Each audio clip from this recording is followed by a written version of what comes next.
This is exciting to see so many folks here. We have quite a few proclamations and presentations. We ask that you please remain seated for the entire list of presentations, unless you want to stand and applaud or whatever you want to do. When Mr. Messina from Yuba County Office of Education is completed with his presentation, we will take a quick break to allow you all to depart and continue your evening. Okay, that's how it works. And our first presentation, I'm going to bring my agenda down there so I don't fall out of line.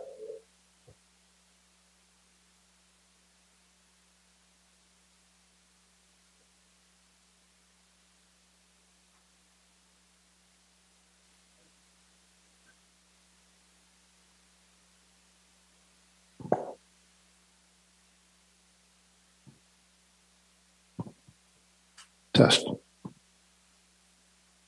First presentation is a proclamation recognizing police officer Sergeant Daryl Shackelford. I presume he's present. Sir, please join us up here. Good to see you. Good to see you. Honored to do this. Recognizing Police Officer Sergeant Dale Shackelford as the Marysville Police Department Police Officer of the Year for the year 2021.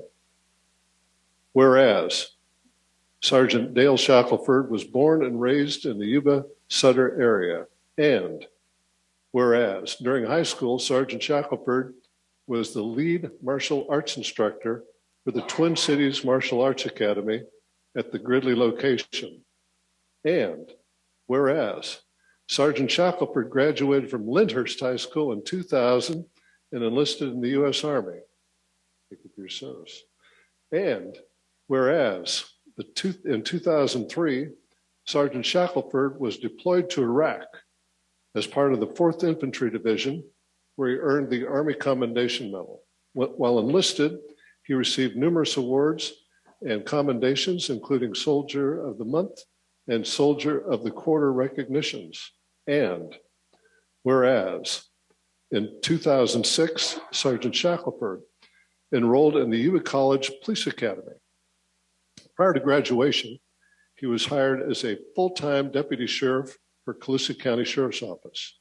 There, he held several positions and became a post-certified instructor for impact weapons and chemical agents. And whereas Sergeant Shackelford met his wife, Stacy, hello, Stacy, in 2012, and they were married in 2016, starting a life together with 2 amazing children, Megan and Brendan. And whereas Stacy and Sergeant Shackelford love serving our local community. Stacy's career as a special education teacher has provided him with insight in his interactions with individuals with disabilities. And whereas Sergeant Shackelford was hired by the Marysville Police Department as a sergeant in 2015. He has served in many positions, including patrol sergeant, detective sergeant, and administrative sergeant. He has expanded his credentials to include post-certified instructor for less lethal ammunitions, firearms, and rifle.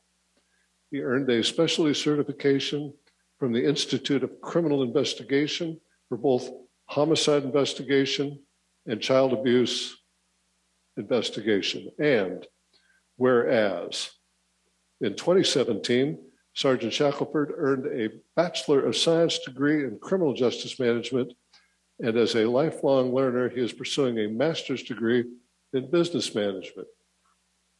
Now, therefore, be it resolved that I, Mayor Chris Branscombe, and the City Council, the City of Marysville, do hereby recognize and commend Police Officer Sergeant Daryl Shackelford for being selected as the Marysville Police Department Officer of the Year for the year 2021. And I so very proudly sign this on behalf of the On behalf of the council, it's quite a resume. I'm very impressed. It's so nice to present it to you, sir. Thank you very much. Thank you.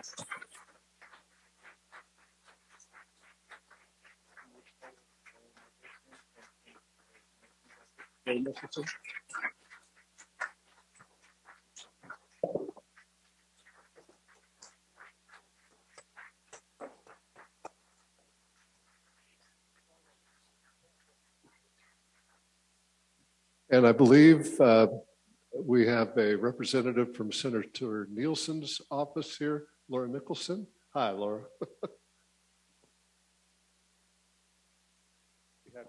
Thank you so much. Good evening. Good evening. On behalf of Senator Nielsen and Assemblyman Gallagher, it is an honor and a privilege to be here tonight to recognize you as the 2021 Marysville Police Department Peace Officer of the Year. This is a joint recognition from the California State Legislature, from the Senator and the Assemblyman. It chronicles those achievements that the mayor just spoke to that are truly incredible and awesome for the city of Marysville. At the same time, the Senator and the Assemblyman always want to emphasize what is not on this resolution, and that is the commitment to serve the people and your work on behalf of law enforcement, everyone's work on behalf of law enforcement. They appreciate it so much, and the ability to recognize you with this means a great deal. And so I thank you and I congratulate you, and I will. Stacy, why don't you come up and get some of this hardware?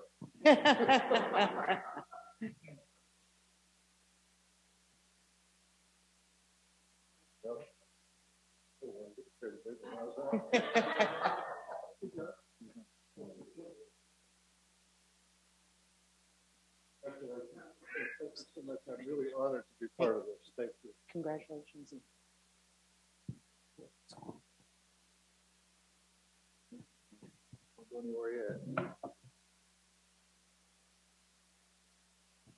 So we've added one this evening.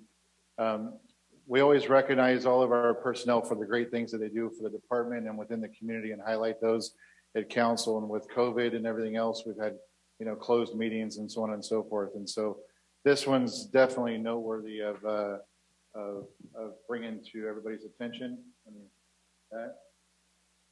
Sergeants, this is the life-saving award. So on July 29th, 2020, at about 8:20 p.m., Sergeant Shackelford was responding to the Habitat for Humanity parking lot for an unresponsive male subject laying in the parking lot. He located a 36-year-old male subject laying in the parking lot that was unresponsive. He assessed the male. He had no signs of life. He immediately administered CPR by himself. When we looked back at the call logs, it was just for a little over 2 minutes that he performed CPR by himself. Marysville Fire showed up on scene and took over CPR measures at that point all the way to the hospital.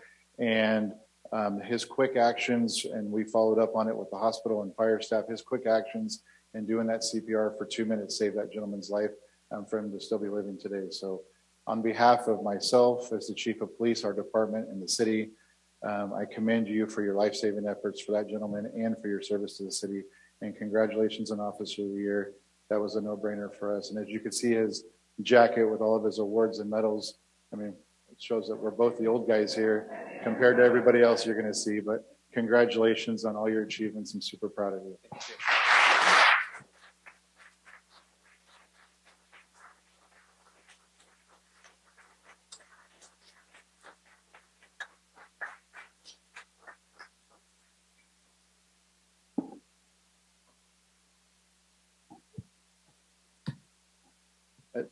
Next up, can I get Sergeant Joseph Liebman and his canine partner, Jake?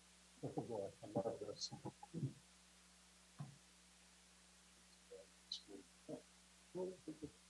Oh, how cute is that?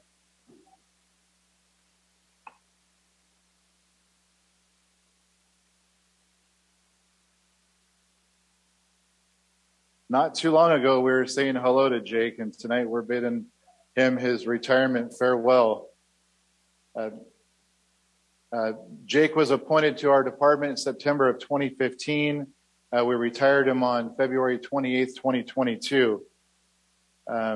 He was born in June of 2013, and after receiving all of his initial training, he joined our department and was assigned to Sergeant Joseph Liebman to be his canine partner. They soon became not only partners, but they became best friends, and Jake became a part of his family. Sergeant Liebman welcomed him with open arms, as I did too. We have this thing going back and forth that when he retired, I got to take him duck hunting. So he told me 500 a weekend, so we'll see. So during his career, he accomplished the following. He partnered with our school resource officer to do many school searches, a lot of canine demonstrations in the public, partnered with our local narcotics enforcement team and conducted various operations and investigations throughout that period of time. He documented over 100 deployments on vehicle stops, probation and parole searches, search warrants, and so on and so forth, resulting in over 50 arrests. So Jake's been a part of all of us, a part of our family for, the last 7 years, and we're going to deeply miss him. So hopefully Sergeant Liebman will bring him by once in a while to visit us. But this dog is full of energy too. He went on a 5-mile run before he got here. So on behalf of me and our entire department in the city, we'd like to present you with this plaque that we made that shows Jake and Sergeant Liebman and all their achievements. So congratulations, Joe. Thank you.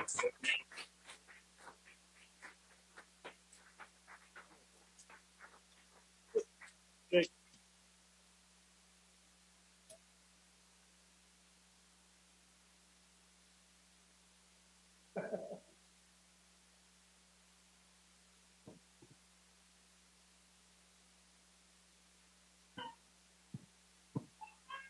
Uh-oh. I didn't do that one.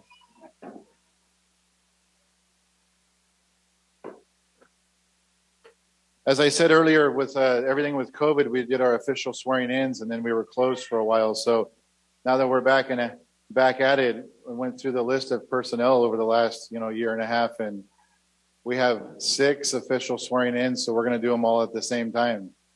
So as I call your name, can you please come up and stand up front so the city clerk can swear you in? Officer Tyler Littlefield, start date May 26, 2020. Officer Daniel Fayette, start date May 10th, 2021. Officer Patrick McDade, start date June 14th, 2021. Officer Autumn Rosenfeld, start date September 20th, 2021. Officer Jesus Martinez, start date March 21st, 2022.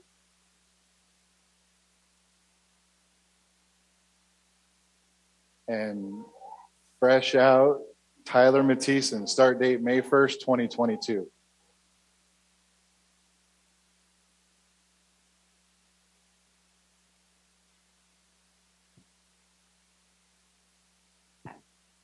If you can please raise your right hand. Do you solemnly swear that you will support the Constitution of the United States of America and the Constitution of the State of California against all enemies, foreign and domestic, that you bear true faith and allegiance to the Constitution of the State of California and the Constitution of the United States of America, and that you take this obligation freely without any mental reservation or purpose of evasion, and that you will well and faithfully discharge the duties upon which you are about to enter? Congratulations.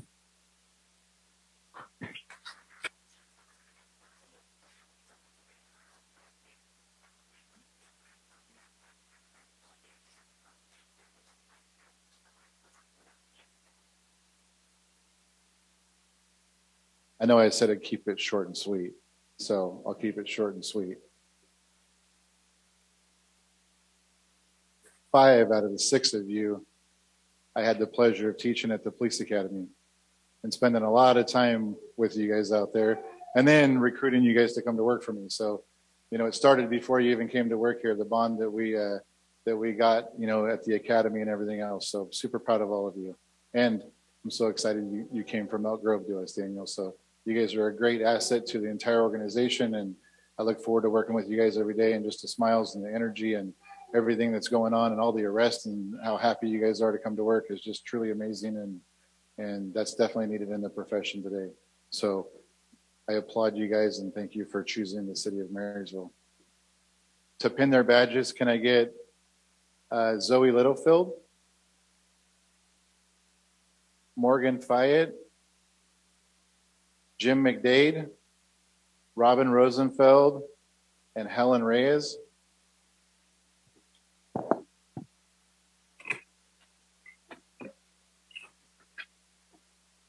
them in a box.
And if the police officers would remain present at and the rest of the police officers come forward, please. Got something to read to y'all.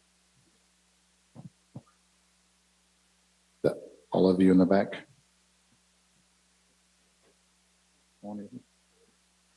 Sergeant Carroll, Detective Nabeda.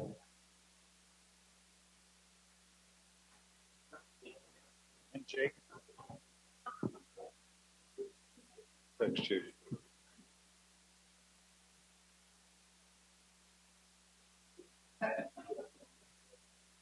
Okay, who's out protecting the city right now is what I want to know.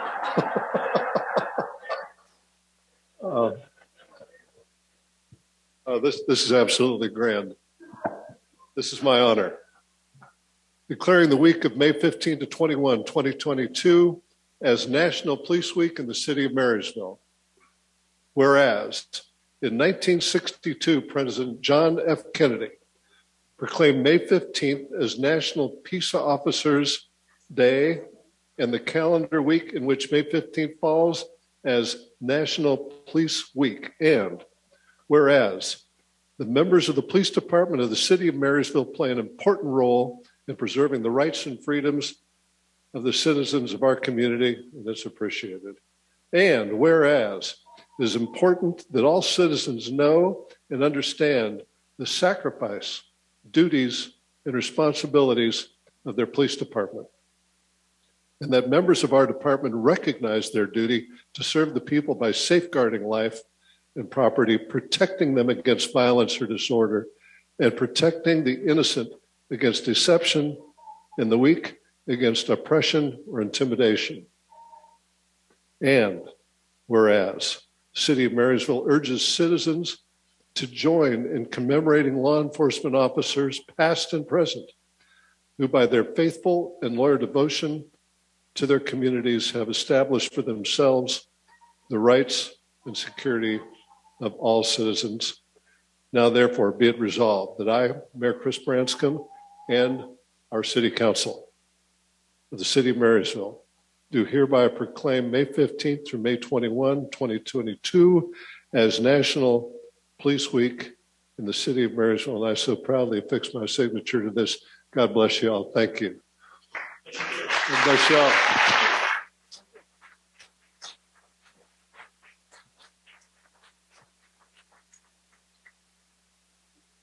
Thank you, Mr. Mayor and Council and community for this evening. National Police Week means a lot to all of us, so we get to, honor all of our fallen brothers and sisters, but also, the ones that are still active and doing this job today. And so, we'll be attending the Peace Officer Memorial during that week to pay our respects, but also celebrating each and every one of these men and women that are up here today and the ones that are out there working this evening for all the great things that they do day in and day out. So we'll celebrate them not only every day, but especially during that week to let them know that, they're loved and cared for at home and at work, and just knowing that they're being taken care of. And, I wouldn't want to work with a different group of men and women, because I can tell you this group is pretty darn amazing. So the things that they do every day just make you so proud. So makes you want to come to work every day. So my hat's off to you guys. Thank you for everything that you guys do. Thank you for making my job easier. And thank you for what you do for our community, because it is a safe place because of the hard work you put in and day out. So thank you for that.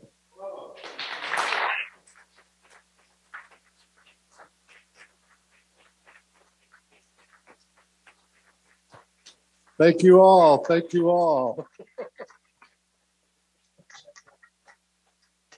Thanks for coming up. Good seeing you. Howdy. Hey, Jake.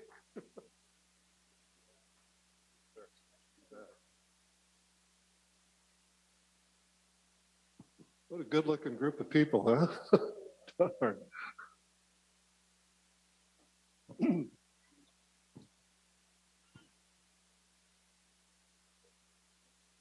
Couple more proclamations to read.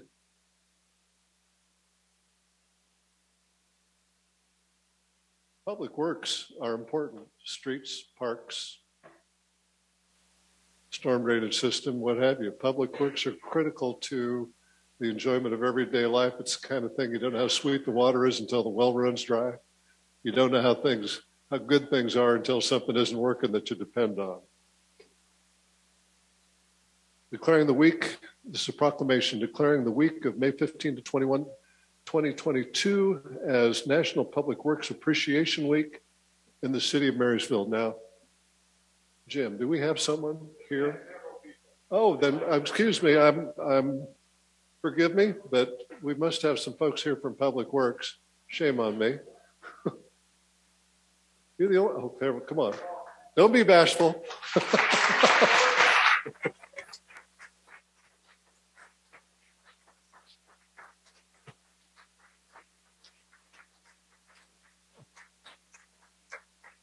As an aside, before I get into it, our city manager, Jim Shadd, who is an excellent manager, has been working very closely with these folks since our former public works director retired.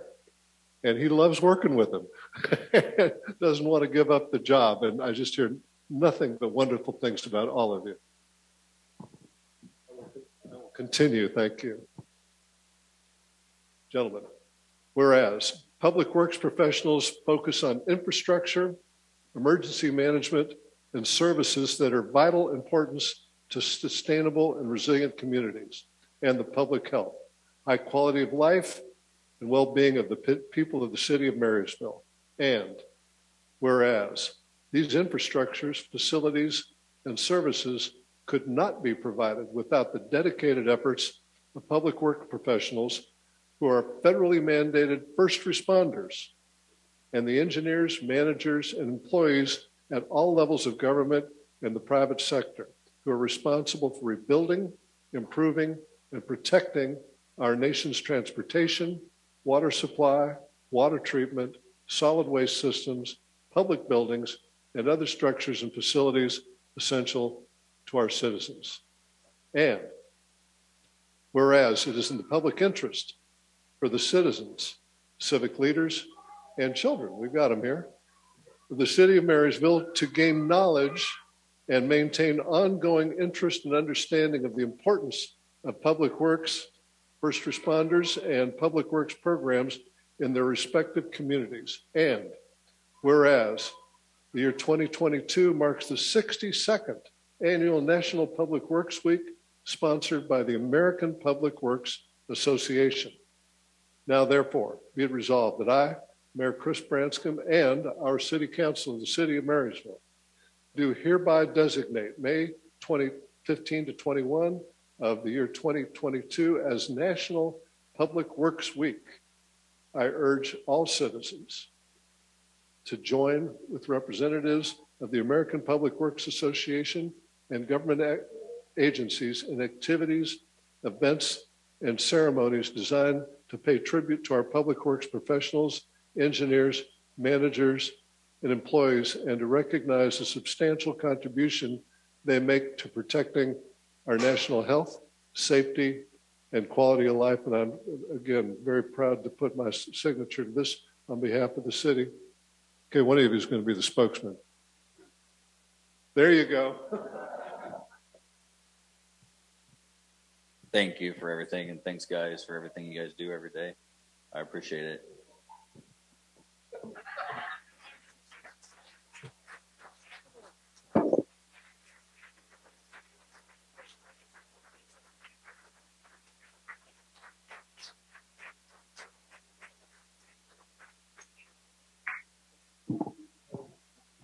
Jim, you want to say something?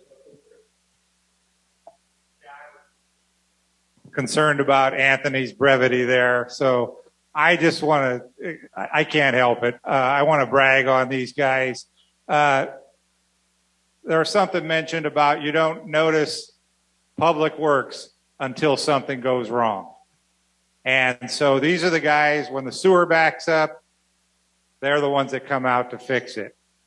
They are, these guys were also the ones when we had the last big rain event that were out there making sure all of the flood water got outside of our levees.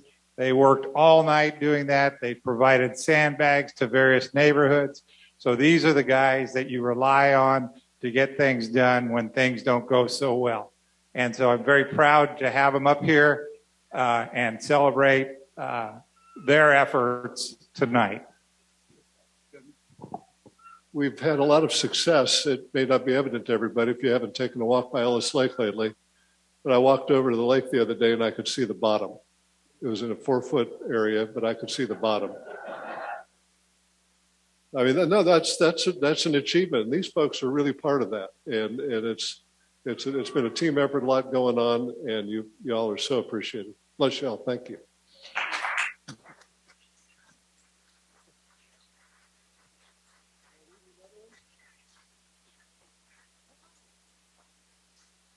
I won't foul this one up. I'm guessing there's some nurses in attendance. I sure hope so. Awesome. Oh.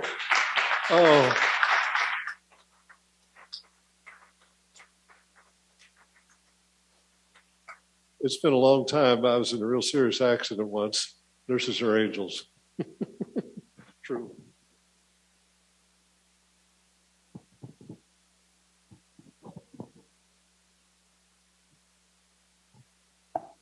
Figure out who your spokesman is too.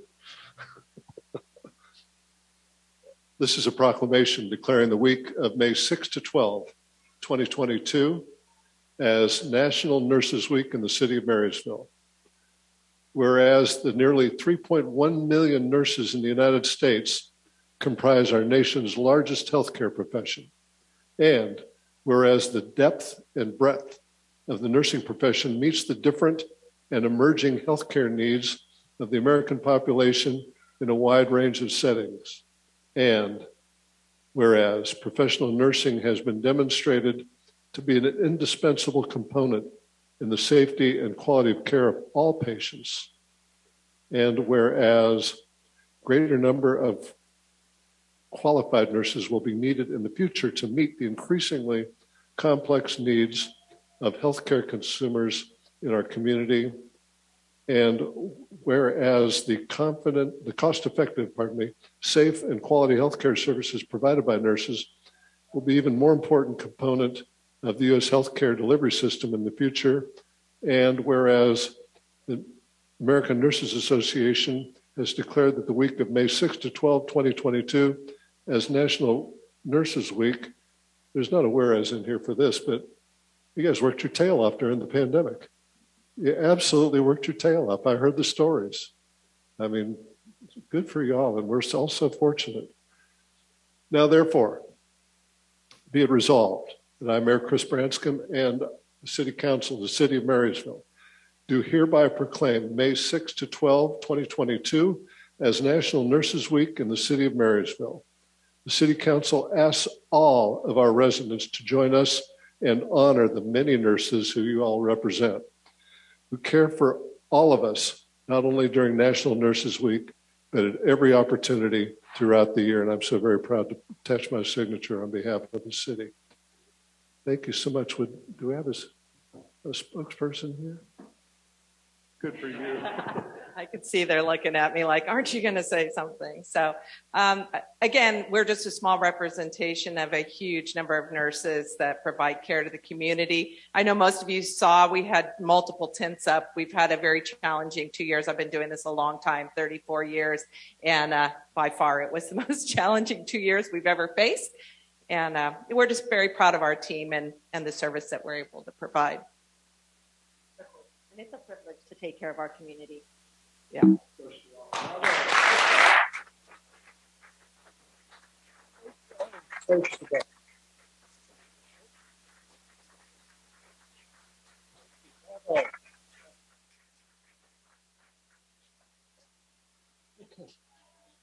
What do we got going on?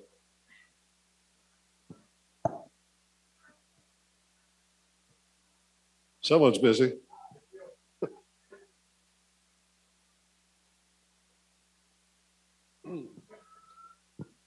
And do we have a recipient? Marty, gather your team. And Marty, before I read this, maybe you'd like to introduce yourselves and yourself and who's joining you. This is Damona. She owns Diggs. And then we have Justine, who her and her father own the training zone. You spoke briefly the other night when I was visiting in here. Nice seeing you. Hi, Damona.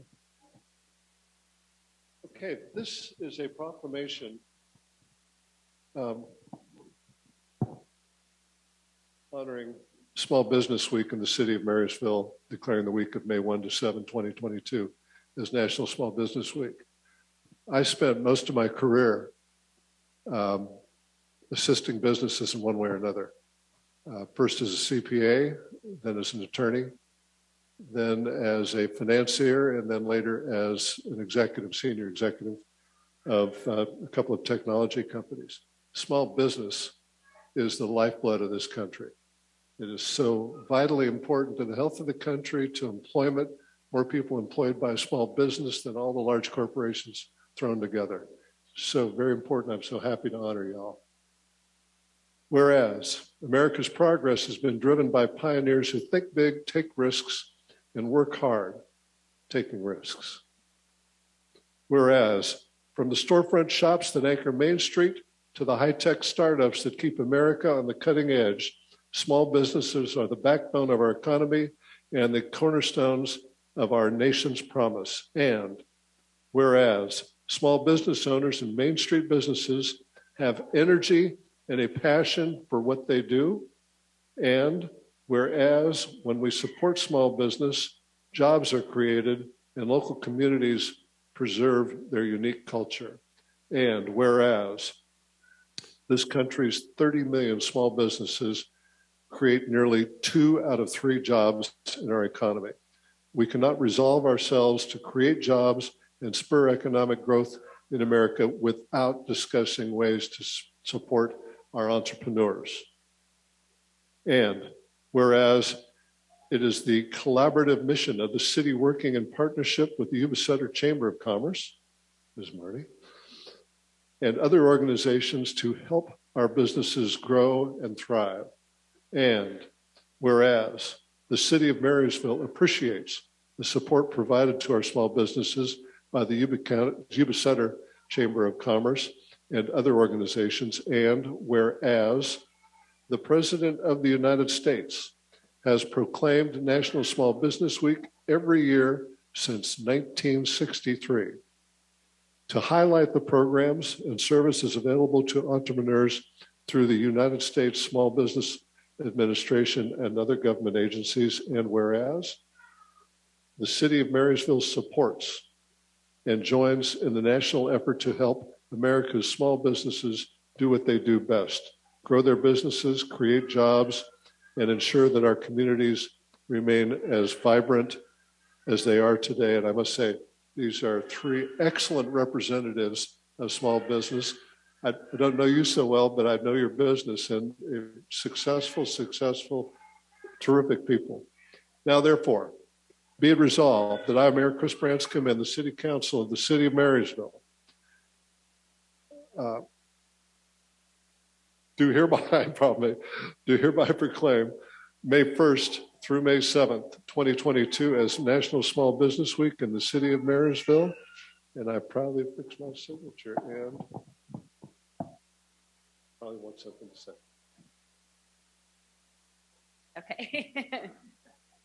Yes, you said it, Mayor, that our small business community is the backbone of our communities here.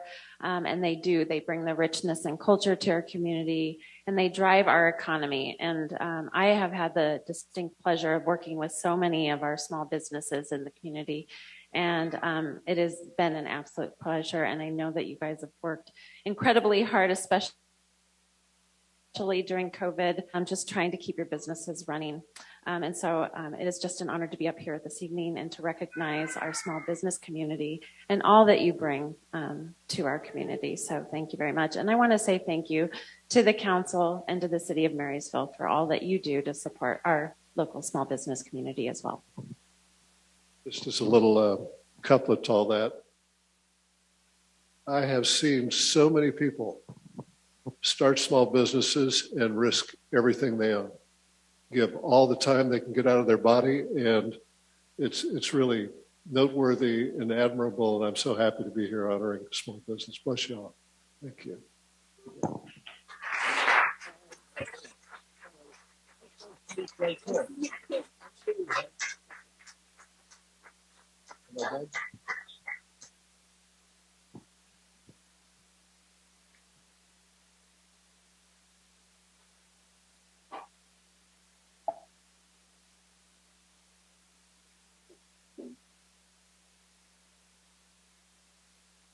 Okay.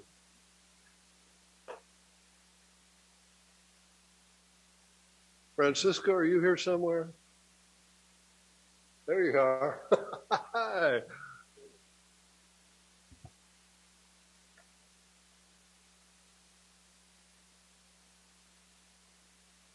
We have here Dr. Velis from the Yuba County Office of Education. I met with him earlier today. He's a wonderful man, and I'm looking forward to your presentation.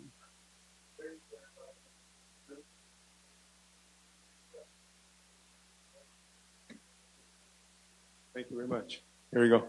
Let me repeat that.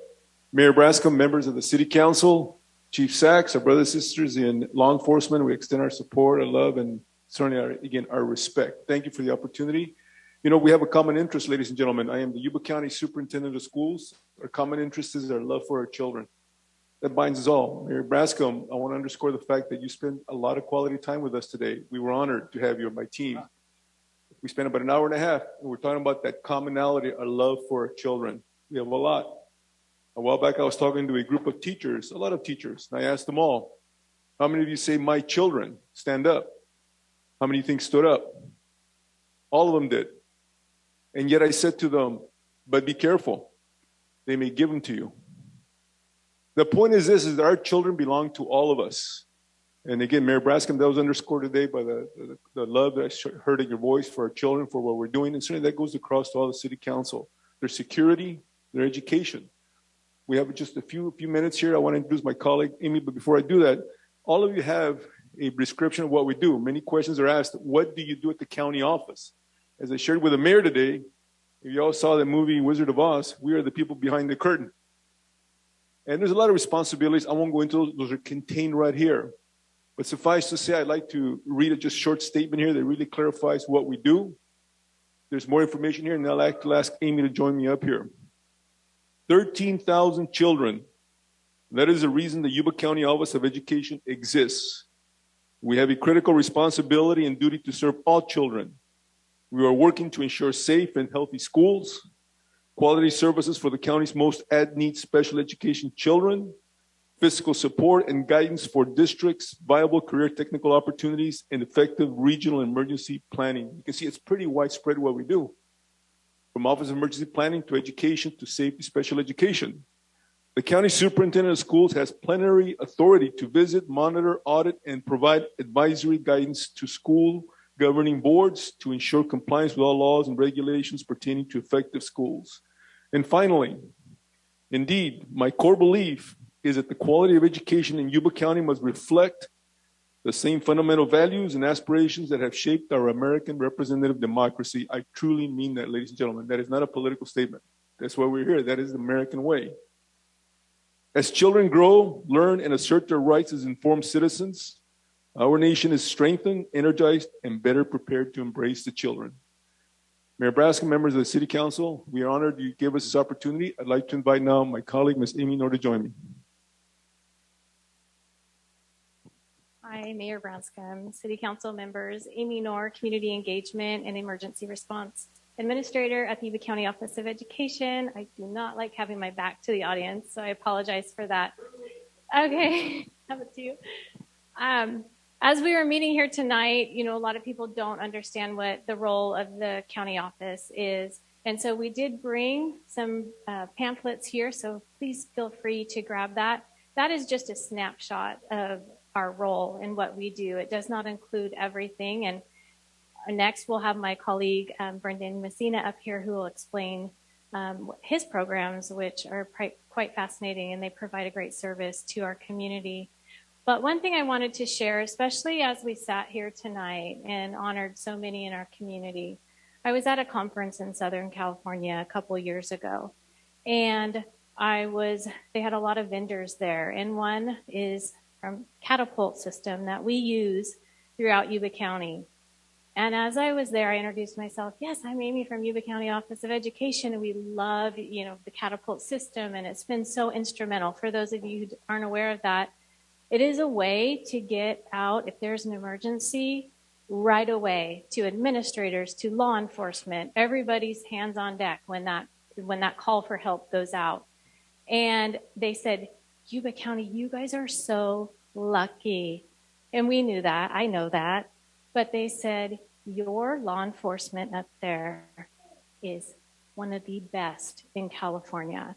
And that is something that, to me, brings such great peace of mind to know that just not for me, but our students, our children are in good hands. They are so responsive. So I wanted to share that with you. One thing that we did do under the direction of Dr. Revelis a few years ago is student safety is right up there on our list of priorities. And so we were able to contract with a gentleman who was able to do aerial drone footage of all of our school sites throughout Yuba County. And we compiled a book of all of those maps. Each building is labeled by what they are identified as on that campus. So it might say the William Hall, but on campus, all of the students call it the G Wing.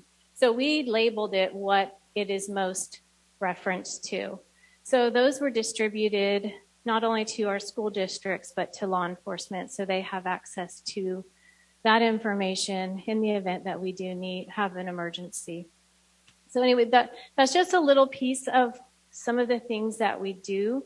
But I encourage you to grab a booklet to learn more, and we are always open to any questions, so feel free. We have our contact information in those binders. Thank you very much for your time this evening. Thank you.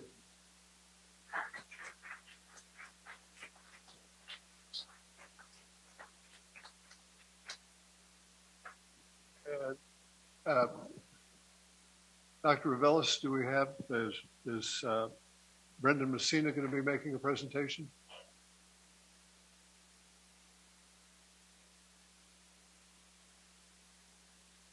And I'll remind everybody that after Mr. Messina's presentation that we are going to take a break to allow people to move on with the rest of their evening who don't want to labor on with us, and we will respect that.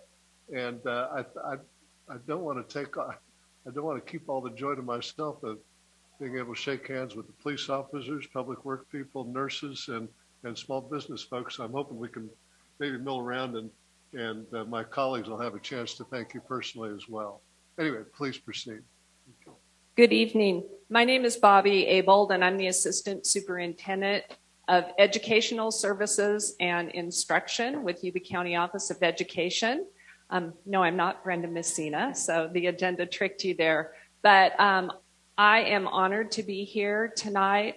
Mayor, City Council members, Chief Sachs. I just want to start by saying, Amy, you may not know this, but it is because of Chief Sachs that we got Catapult, because he was really promoting it and really brought it forward. And at the time it was brand new, we didn't know how great it was going to turn out to be as a service to keep us all connected in an emergency. So I'm here tonight on behalf of Dr. Revelis, the Yuba County Superintendent of Schools.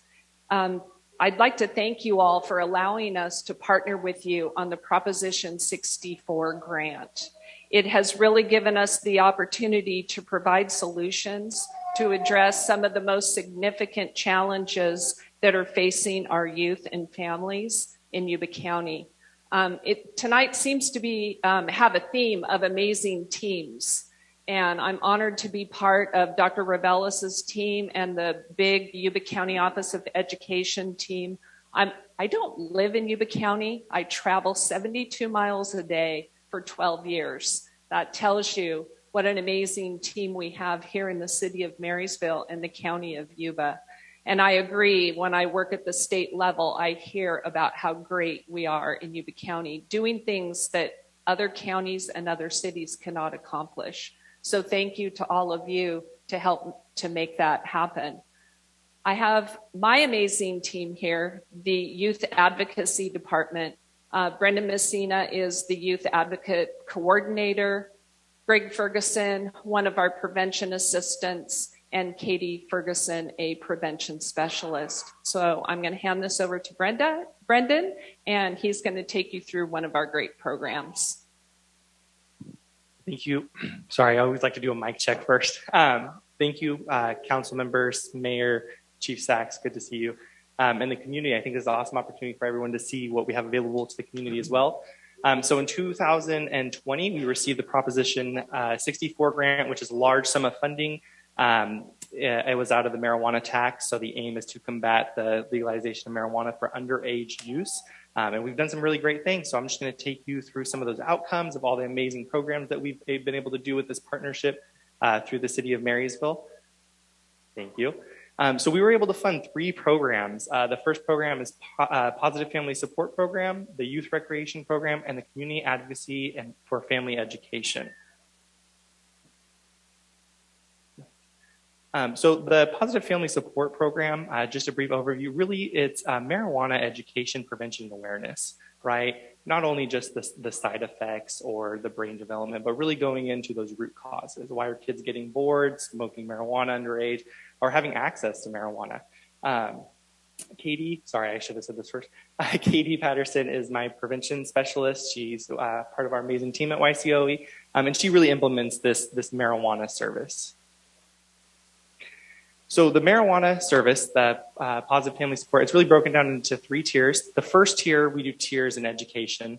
So the first tier is what we offer to every student in Yuba County, regardless. So K through 12. Any student, they have access to school staff education. So teachers, administrators, they're all being trained on what to look for, how to do harm reduction, making sure that we're leaning more towards less punitive discipline and more harm reduction and positive discipline. And then also, we'll get to it soon, but our cafes in that. Our cafe, is essentially a center that we have at the One Stop building that's furnished with furniture and resources open to the community if they have children in K through 12, and then get resources, community resources, services, all of those great things. Tier 2 is the student education piece. Katie does workshops for students. So students that have been identified as suspected of utilizing marijuana or being involved, Katie does this big presentation to everybody, and it's really awesome. And then tier 3, Katie's actually trained by Stanford University to utilize the marijuana reduction toolkit. It's evidence-based. It focuses on harm reduction, right? Because if we tell a kid don't smoke weed, they're probably going to end up smoking weed. So we really want to work on harm reduction, focusing on trying to use tactics that work. So she does one-on-one marijuana counseling using that toolkit.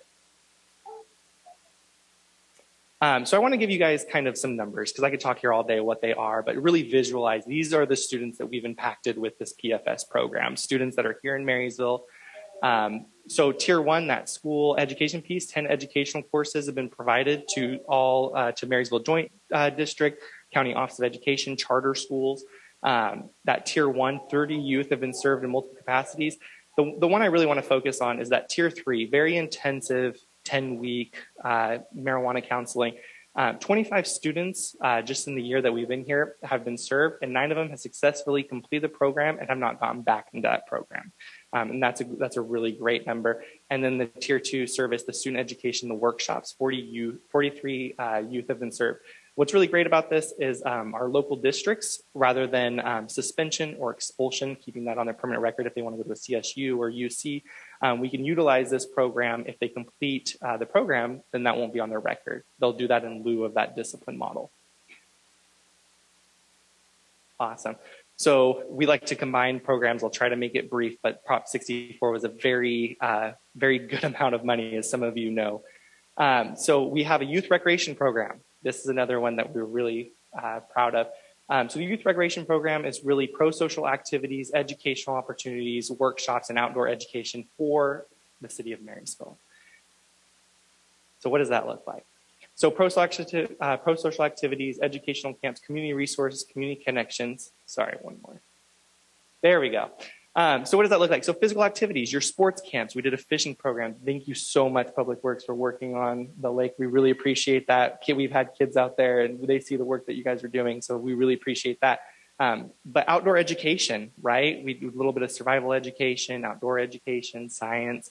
147 youth have been served. Educational camps, Mad Science Lab, with our partnerships with the library, which was a success, all open to the community, free to any kids in Yuba County. We served 528 youth in a year, and we were really proud of that number. And then a community resource event. So we provide, we work with different partners. It's really community resources that we get out to the community, but we make it fun. I don't know if any of you are familiar with the Winter Wonderland that we did.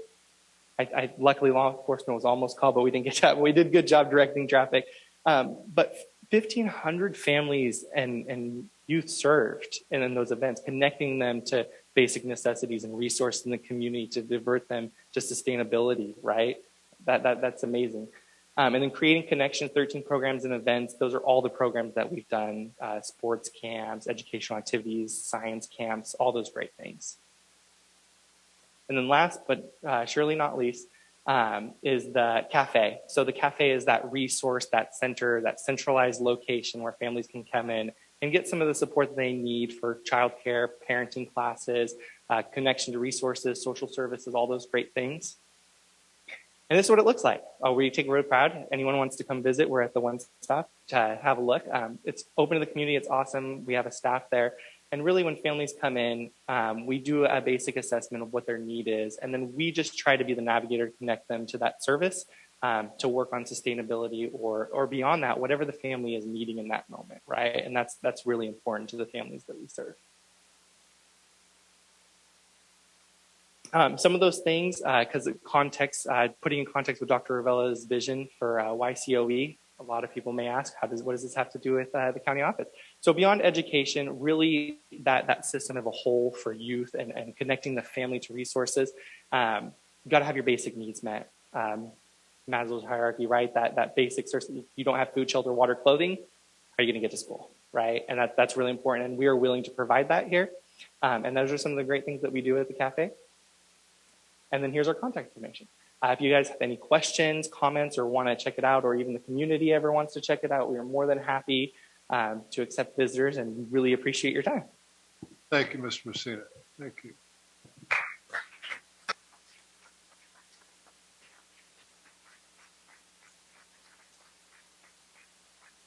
And thank you, Dr. Revelis. When I met earlier with Doctor, I met with he and his senior staff. They're all very impressive people, very impressive people. I just wanted to invite your team and the students out to Ellis Lake to the fishing derby.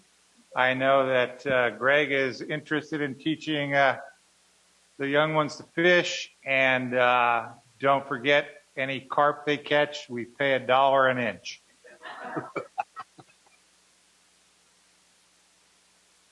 Please.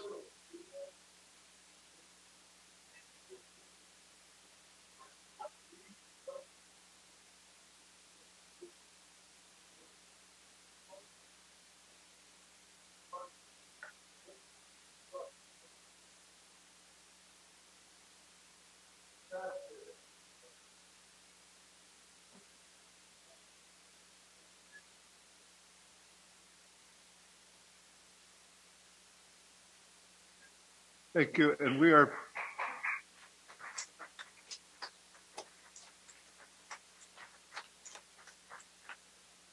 again, we are so thrilled to have our police officers, public works, nurses, bless y'all, small business and education folks here. It's everything. Just wonderful. Thank you very much. We'll take a break now. And I know some of my colleagues want to come down and say hi personally. Thank you.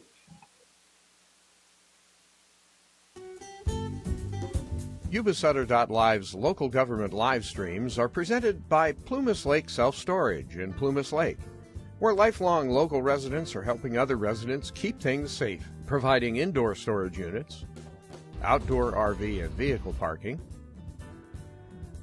moving supplies, and Penske truck rentals. Details at plumaslakeselfstorage.com.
Yuba-Sutter.live's local government live streams are presented by Plumas Lake Self-Storage in Plumas Lake, where lifelong local residents are helping other residents keep things safe, providing indoor storage units, outdoor RV and vehicle parking, moving supplies, and Penske truck rentals. Details at plumaslakeselfstorage.com.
Okay. Madam Clerk, can I bang the gavel back to order, what have you? Okay, we're back in order. And let's see, we are at the Community and Consent Calendar Forum, and Damona, you asked me what happens next. Move on to this, but there will be a moment where anybody can say anything about anything on their mind to the City Council. In case you have something on your mind. I've lost page 263. Okay. Okay, I've got a paragraph I need to read here. Individuals wishing to address the City Council concerning consent calendar items or on matters not already on the agenda are invited to make oral comments of up to 3 minutes. If you'd like to comment and you are attending this meeting in person, please complete a speaker card and return that to the city clerk. And called upon, please go to the podium and address the council. If you are participating in Zoom and would like to speak, please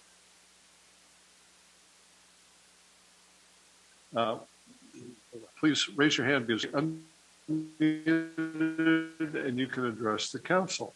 Whether you're here in person or attending via Zoom, when called upon, please give your name clearly for audio recording. You're requested to address your comments to the council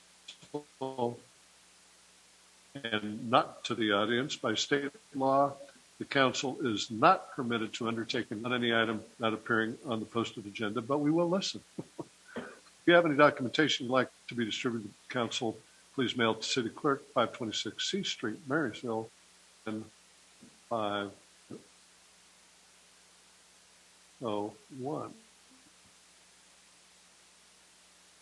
Madam Clerk, do we have anyone wishing to make a public? They just forgot to put a card in. Yeah. Check in with the city clerk here.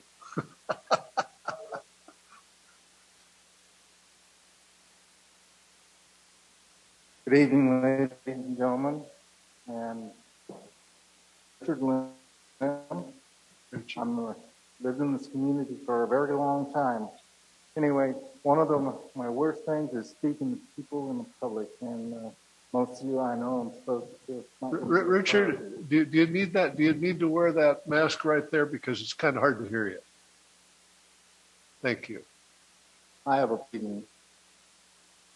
And I have a problem with my health. Oh, no. Well, you got the distance here. I understand. Anyway,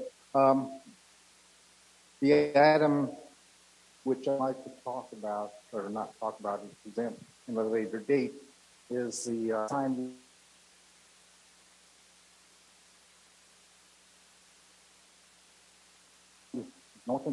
Going north and south on East 18th, north and south. I have in my hands approximately 300 signatures. A lot of them are the kids at school and people who work at the school. There's a lot of residents around there. I'm one of those residents. There's been a number of times on that intersection that more than one of us in this gathering here tonight have almost gotten hit or whatever at all, because when it flashes, they drive right through it. And the speed limit there during this time is, I believe, 25 miles an hour when school's in present. There's a 30-mile-an-hour sign at the north end of Romero Street, and there's one at the south end of Romero Street. They're going 40 and 50. And they get that 40 miles an hour out from 17th Street, which is the first stop sign going north. They're at 40 and 45 miles an hour by the time they get to 18th Street. That's when kids are there.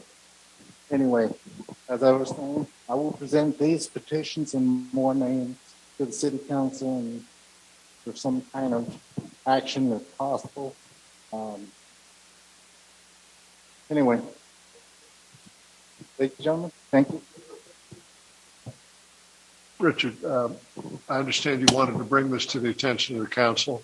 Yes. And this is something I believe all of us are acutely aware of. And thank you for that. And I wanted to ask the city what next steps would be to turn in your signatures to the clerk. The traffic committee will take a look at it. I know that there are certain criteria for citing stop signs, and if it's appropriate, they'll take action. One way or another, the city will let you know what was decided. One of my biggest fears, one of those kids is going to get hit, and then the city is going to go down the tubes on that one. I drove through that intersection heading southbound earlier today, and the flashing is, first of all, it's not easy to see, and that's a dangerous intersection. I can't go any deeper. Thank you so much. Please share the petition with the city clerk, and we are about to form a traffic committee with the approval of the council, and we will get something on that. Thank you. Thank you. Here we go. We got some fans, Richard.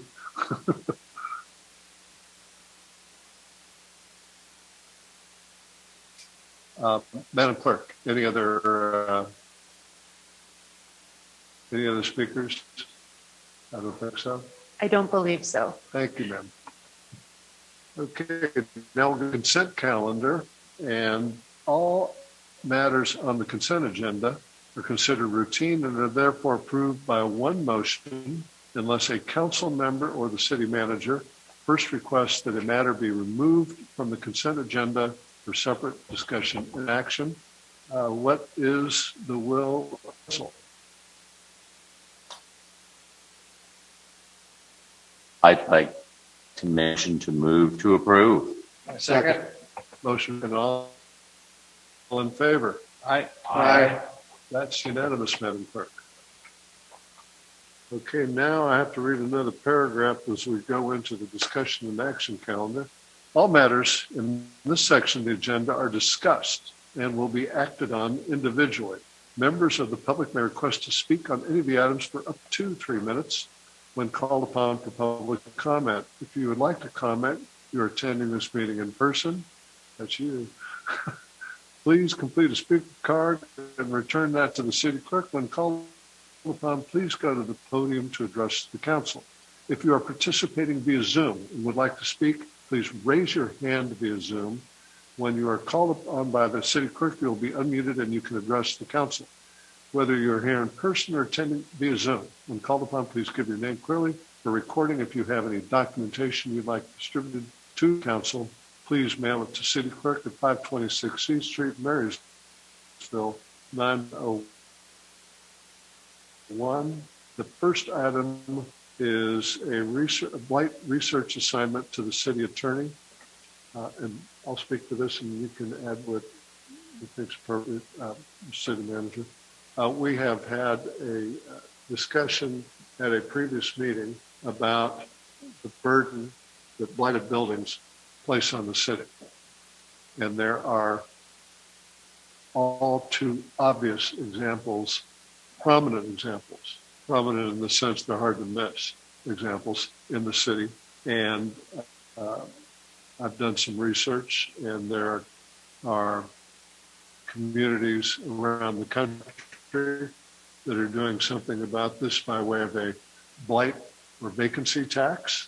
I don't know if that would be preferable to fees or penalties or what have you, but before we should take any further action or even consider it further, I'm suggesting this is an item to assign the city attorney to conduct some research and return to the council with his concept of what can be done, what are the boundaries and what can be done, minimal, max, what have you, without running the clock too hard on us, Mr. City Attorney. Anyway, that's the pitch. Jim, did you have anything on that? I don't have a lot to add other than that ordinances already in existence, and there's quite a bit we could do within the existing ordinances, but for some areas, I guess I would say blight is in the eye of the beholder. So certainly use some clarification on the definitions of blight and how to deal with perhaps not blatant issues, but more subtle issues that continue to plague the city. Exactly. And finishing my presentation and asking for comment. Marysville is surrounded by levees. Marysville is surrounded by levees, and we cannot expand outside those levees. We only have limited room inside, and prominent, important locations cannot be laid fallow because we have indolent landowners. We have indolent property owners in important parcels in the city, and we need about it.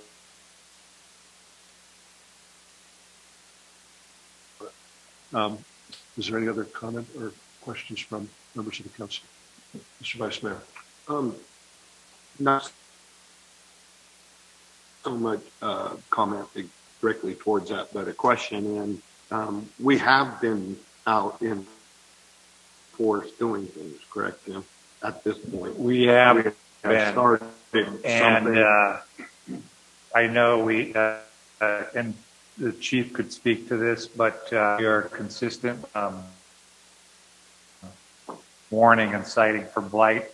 Many of the examples I could give are residential, but I think the commercial may be a little bit different animal, and that's where I think what is considered blight. You know, it's easy to go out and ticket somebody for a car in their yard and stuff like that.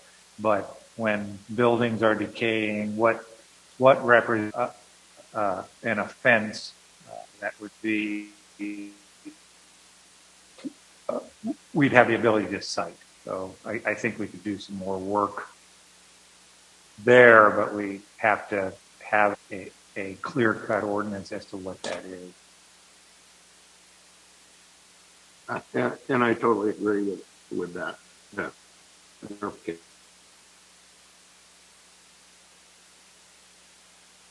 But I guess I wanted to state the fact that I know we have we had some community members here that were looking at things. Fire department, but it fell under those guidelines.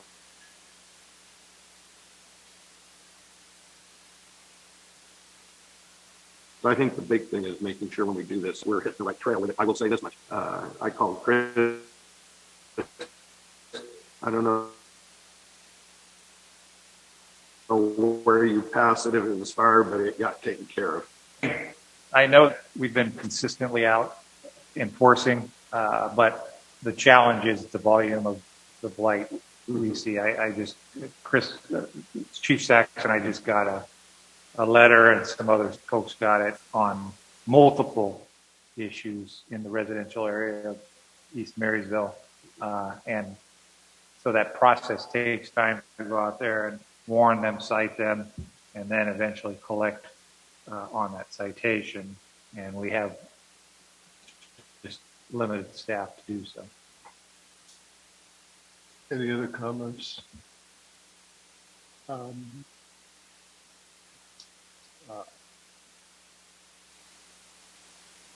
What's the will of the on pardon? Oh, thank you. Madam Clerk, do we have any public comment? Not tonight, Mayor. And I'll mention one more thing. I had a very frank discussion with the owner of the Marysville Hotel last Thursday morning, and we need, and he seems to be moving in the right direction. And I don't know if it's a response to our discussion about this or the possibility to do something with a significant local enterprise. But I think if we can put pressure on these owners, it changes the economics of doing nothing for them. And I think that might work to the advantage of Marysville. It'll be interesting to see what our city attorney comes up with and a peek at what this looks like.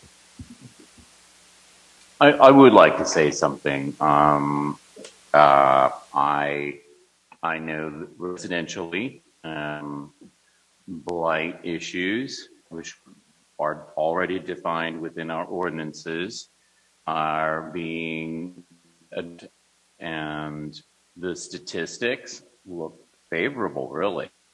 I have seen personally work being done on several residential projects, residential homes, within the downtown area, and I see tremendous progress.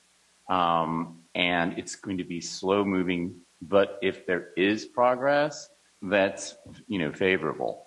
As far as commercial properties, blight, vacancy taxes, after we clarify and define what our existing ordinances are, we should also consider direction and opportunities to handle the blight. If this is something that building owners, property owners, they're not aware, how would they do it? How would they, finance it? It would be polite as a city council to suggest where one would get grants, etc., for any repairs that needed to be done, if it's awnings or what have you. This is, of course, after we establish what that blight really means.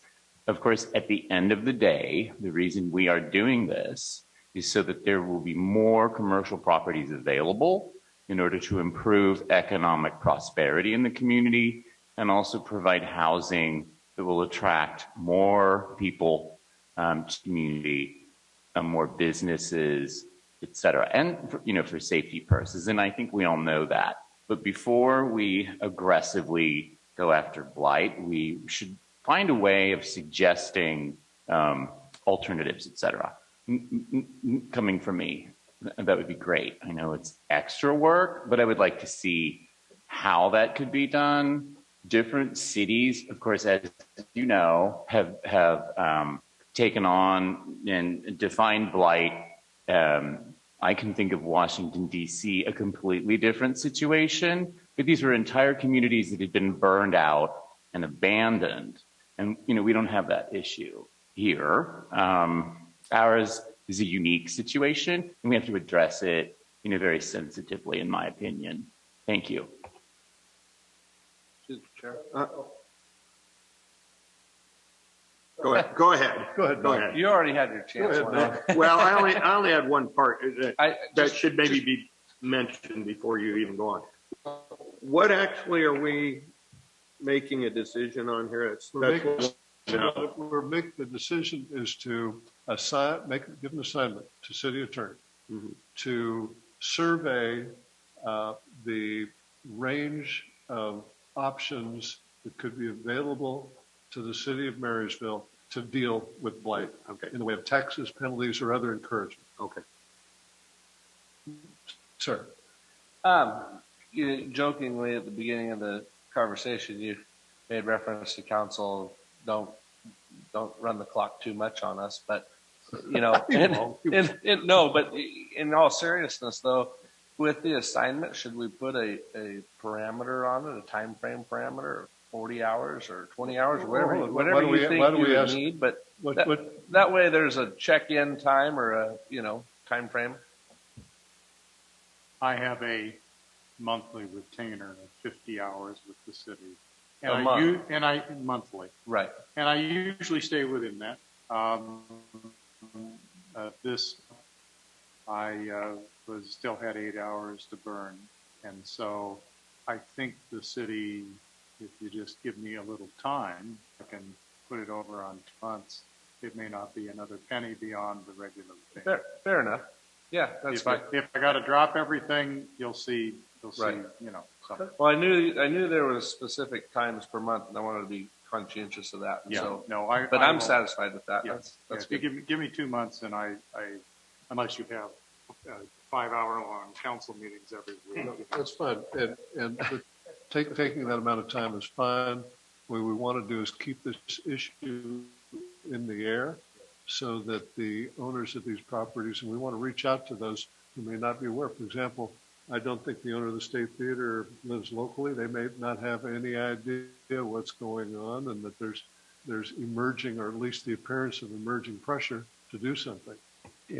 If I might add, we have had some strategy on addressing some of the commercial properties, and as an example, we have selected certain properties that are big offenders, such as the Long's Drugs owner.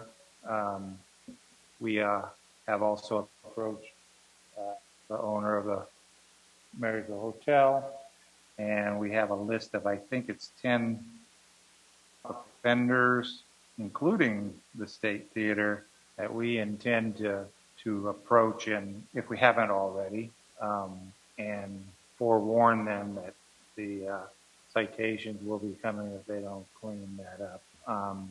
I don't have the exact list, but the chief and his staff and our community development folks are communicating with those commercial property owners to get them to move. I wouldn't say we're seeing huge visible results yet, but I think we have gotten some attention from the owners at this point. There appears to be momentum in the conversation with the owner of the Marysville Hotel. He seems to be responding. We'll see how that goes. Through the chair. Sir. So Jim, I know that there is a list of ordinances that are already in play within what we can and cannot do. We were talking a while ago, a couple of meetings ago, about you guys being able to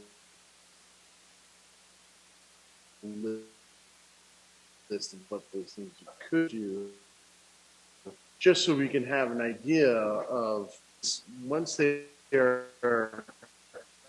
notified to the property owners, then there's a fine. So I would like to know what we already have in play and what that's going to be in different to what we're going to ask our attorney to take care of. I mean, and I can tell you,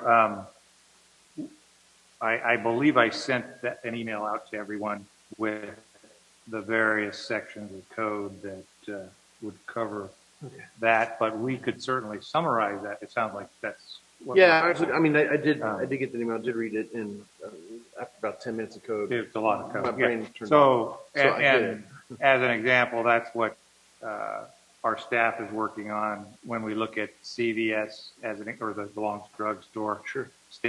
Standing water in their loading ramp is against code. Great. And we can easily find infractions typically. Yeah. But if the council would desire a summary of that existing code, we could certainly provide. Well, I would appreciate it just for simplistic purposes, because I'm trying to figure out if we have all of these into play of what we can do for enforcement.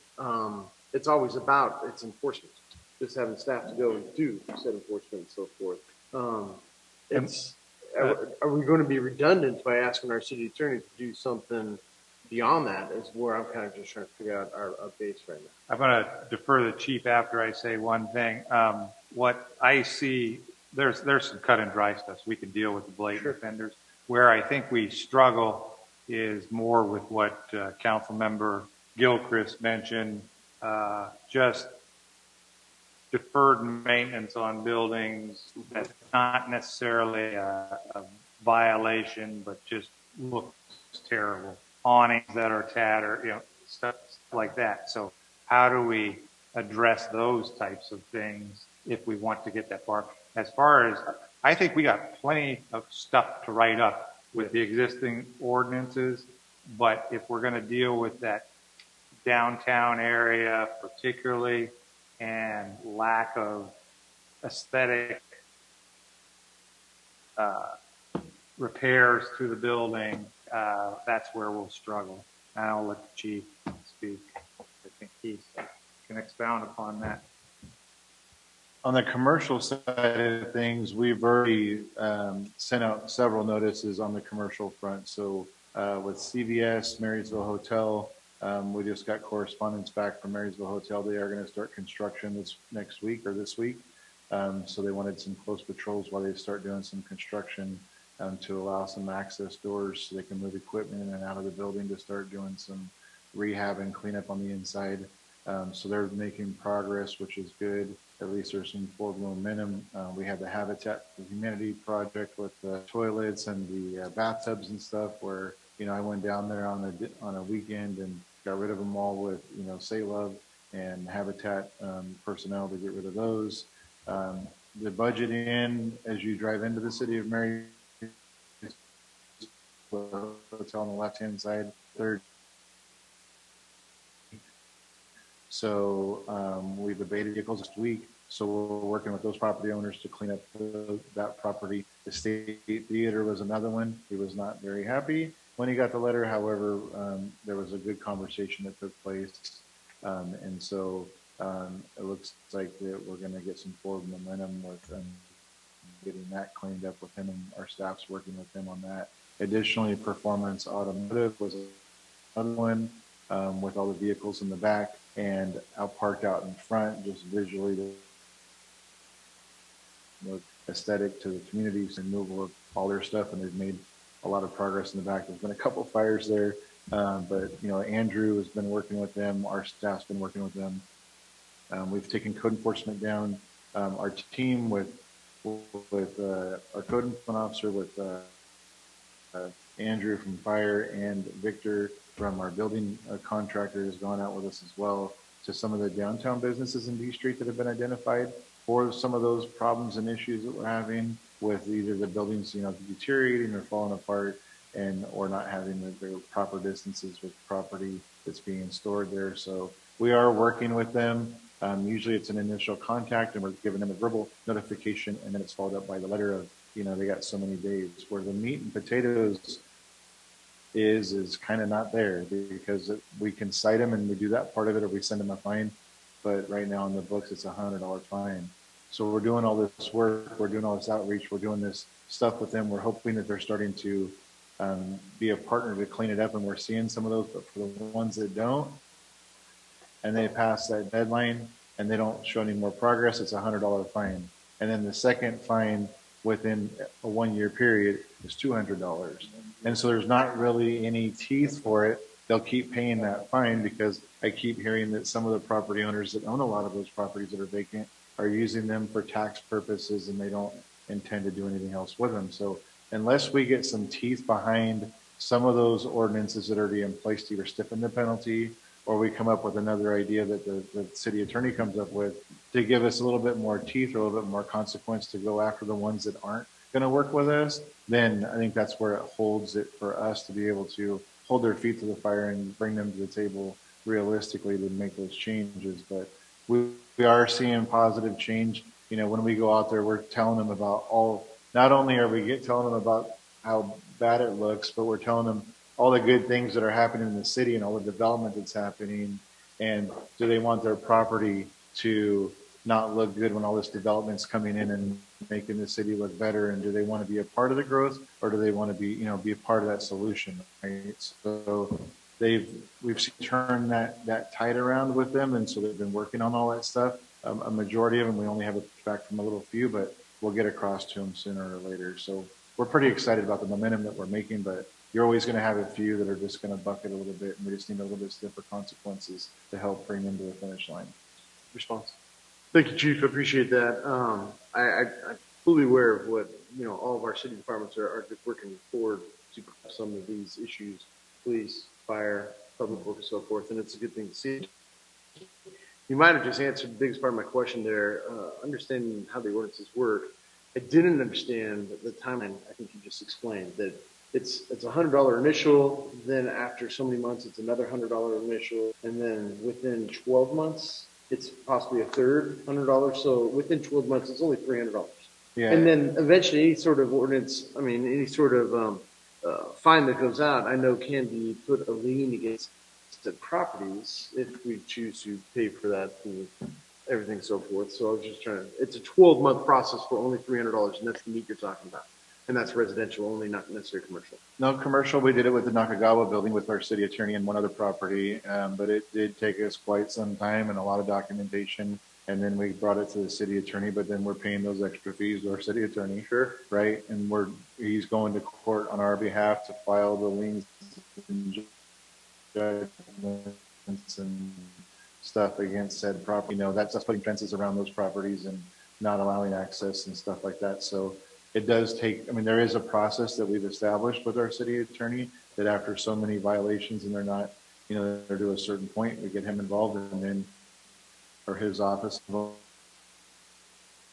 and then we move forward with those next steps in the process. I just think if we had maybe a little bit stiffer penalties up front, it would help correct those measures before it gets to the attorney side of it, before it gets to the court and what he needs on the property. That's just my opinion though. So thank you. In conversation discussion, would it not be more appropriate and a little bit faster process if we talked about amending those fee scale of any sort of fine that's sent out? You know, wouldn't that be easier than trying to come up and create a tax? I think we should look at the fee schedule. And my speculation is the $100 is more effective for residential, but for commercial offenders, it may not amount to much for them, and it's a nuisance. So we if the scale isn't different, we might consider commercial properties having a higher. So I mean, just in pure clarity on this, I'm not necessarily opposed to fixing the blight. I'm all for it. I'm just trying to figure out just for use of time and so forth within our staff. And if we already have something set forth, it might be just it's easier to change the schedule than create something new. Going with a blight tax and also it shall be voted upon. I just want to make sure that it's time well spent. Let's bring it up and go from there. Are we just looking to give the attorney direction, or do we need to vote on it today? It requires a vote to give the attorney the assignment to come back to us with a survey of what we have already on the books and additional means of dealing with this. I understand that. Thank you. Yeah, that's it. And we change the economics for sitting there doing nothing with the blight.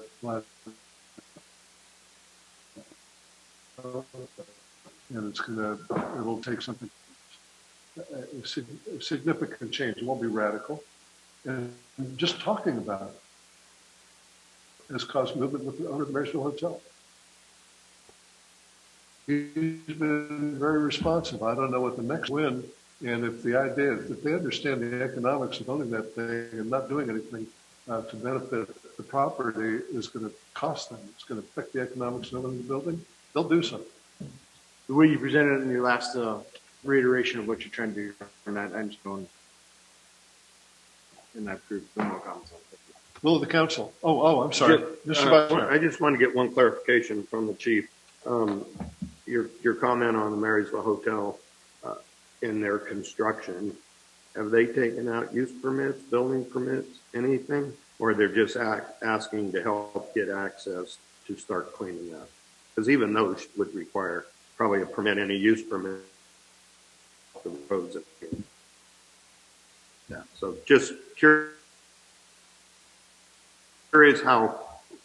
I'm all clarify the construction we're talking about. I think they repaired a stairwell and they want to put a roll-up door in so they can remove some of the debris. They're not ready to actually construct anything permanent or do any. The owner is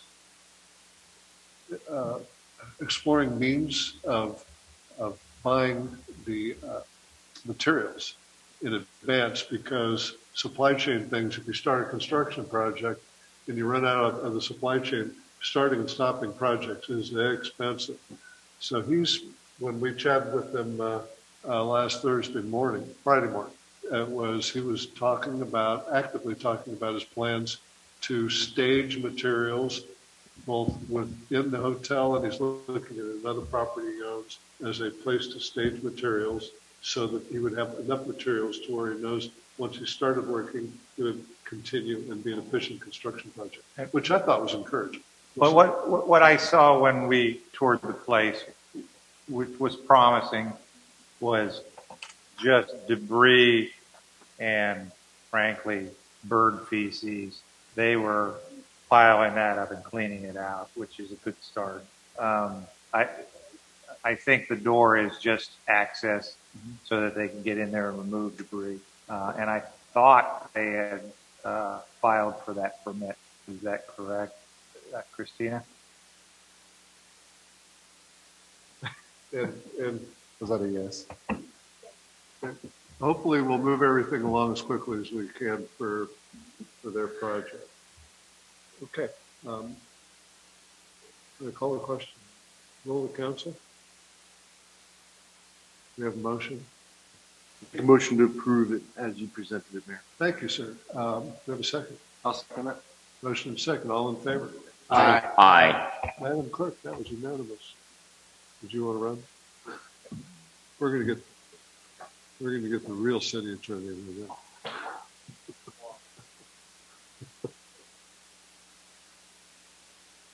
Anyhow, in the presentation, tongue in cheek, you know that.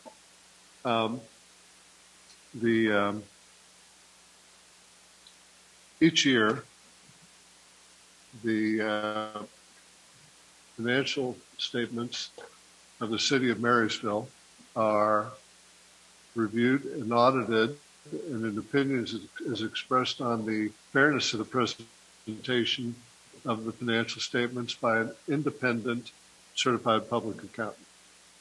We have excellent, the city has engaged an excellent accounting firm, and typically now my experience has been that in the commercial world, and certainly for any publicly held company,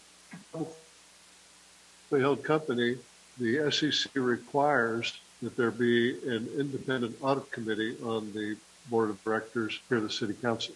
And the purpose of that is to avoid cozy relationships developing between management and the independent accountants, and to assure a very high level of independence and review of those statements and the submission by the independent accountants.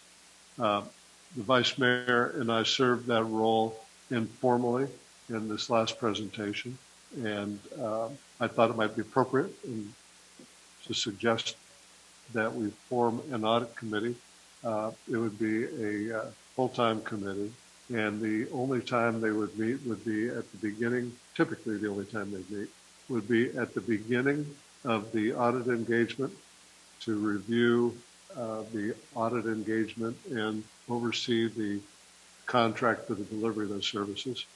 And at the beginning, one of the steps is to let the auditors know that if they have a problem that they don't think they can resolve with management, or they have a concern that they think would be appropriate to take to the board of directors or the council, they would be able to approach either member of that committee. And classically, they're who are well versed in financial matters, and we're fortunate to have on our city council more than one member who knows something about business, something about financial statements. I was in that business for a long time. Anyway, I'd like to suggest we have an audit committee, and would nominate you can form a committee. First would be two people from the council, and I guess the appointment would not follow until a later, Madam Clerk, an appointment would have to be at a later date, an agendized appointment. For a standing committee, yes, it is best to have the outlined duties established, and then an appointment can be made to said committee. Thank you very kindly. So this would be the formation of a committee, and then the creation of the exec charter would be like one. Yes. Question. We're talking about a permanent self-standing committee, correct? Not yes, an ad hoc. Standing committee. And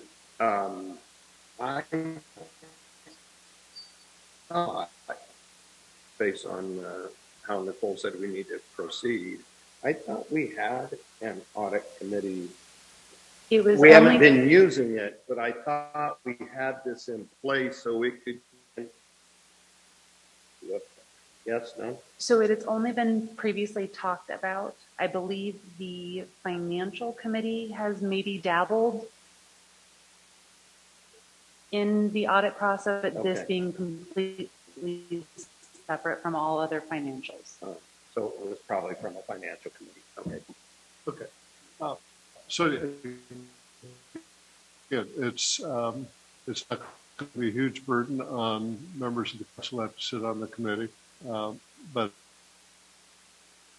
it does take a little bit of time at the beginning of the engagement, at the end of the engagement, and so will of the council.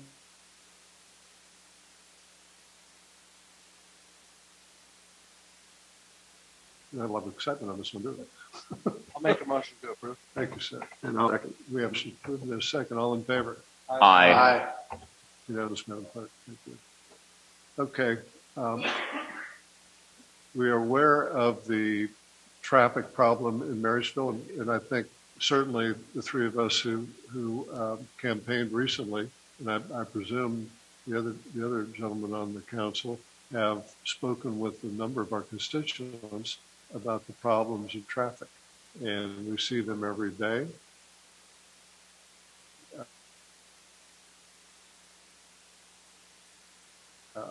We took from Vice Mayor that there had been a traffic committee in the past.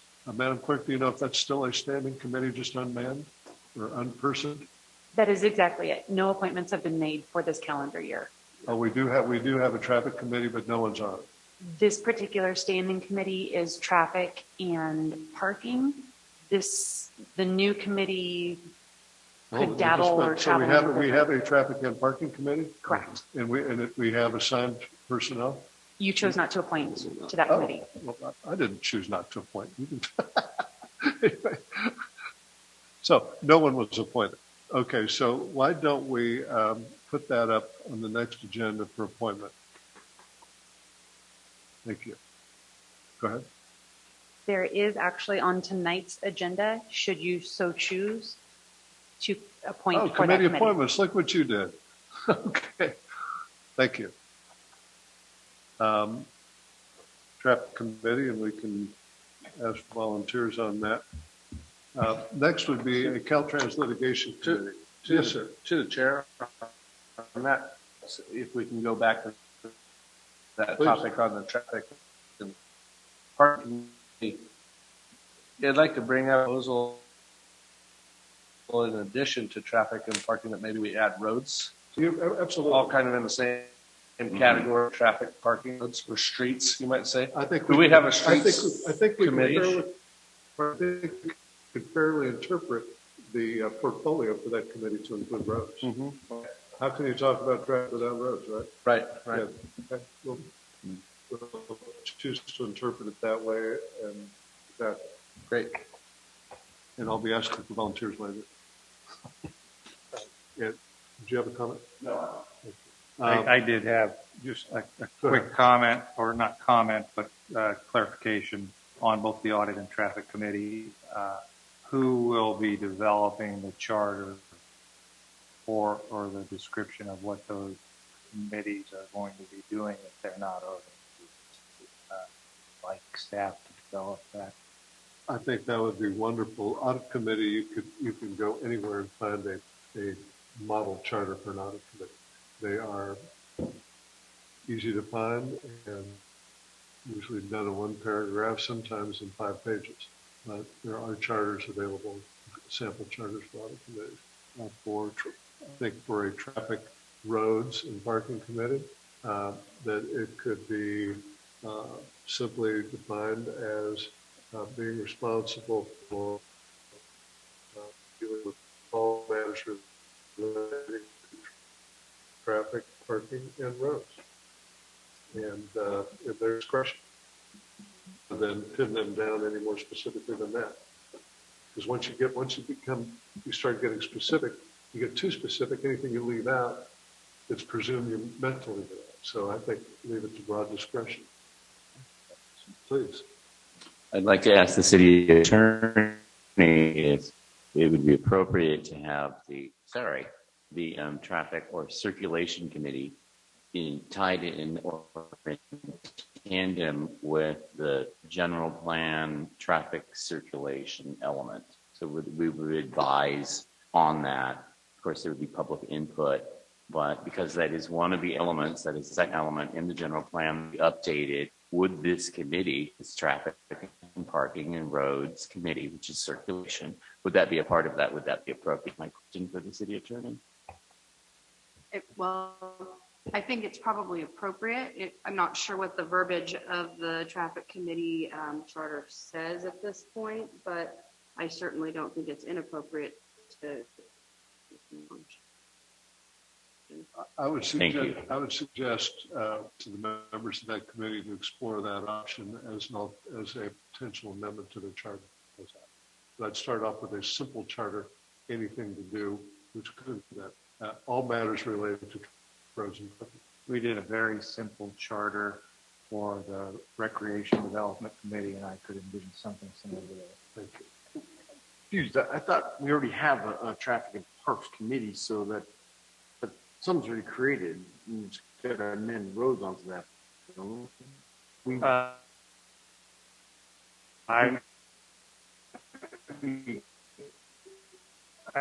know if we have a charter definition for the committee. One does not exist.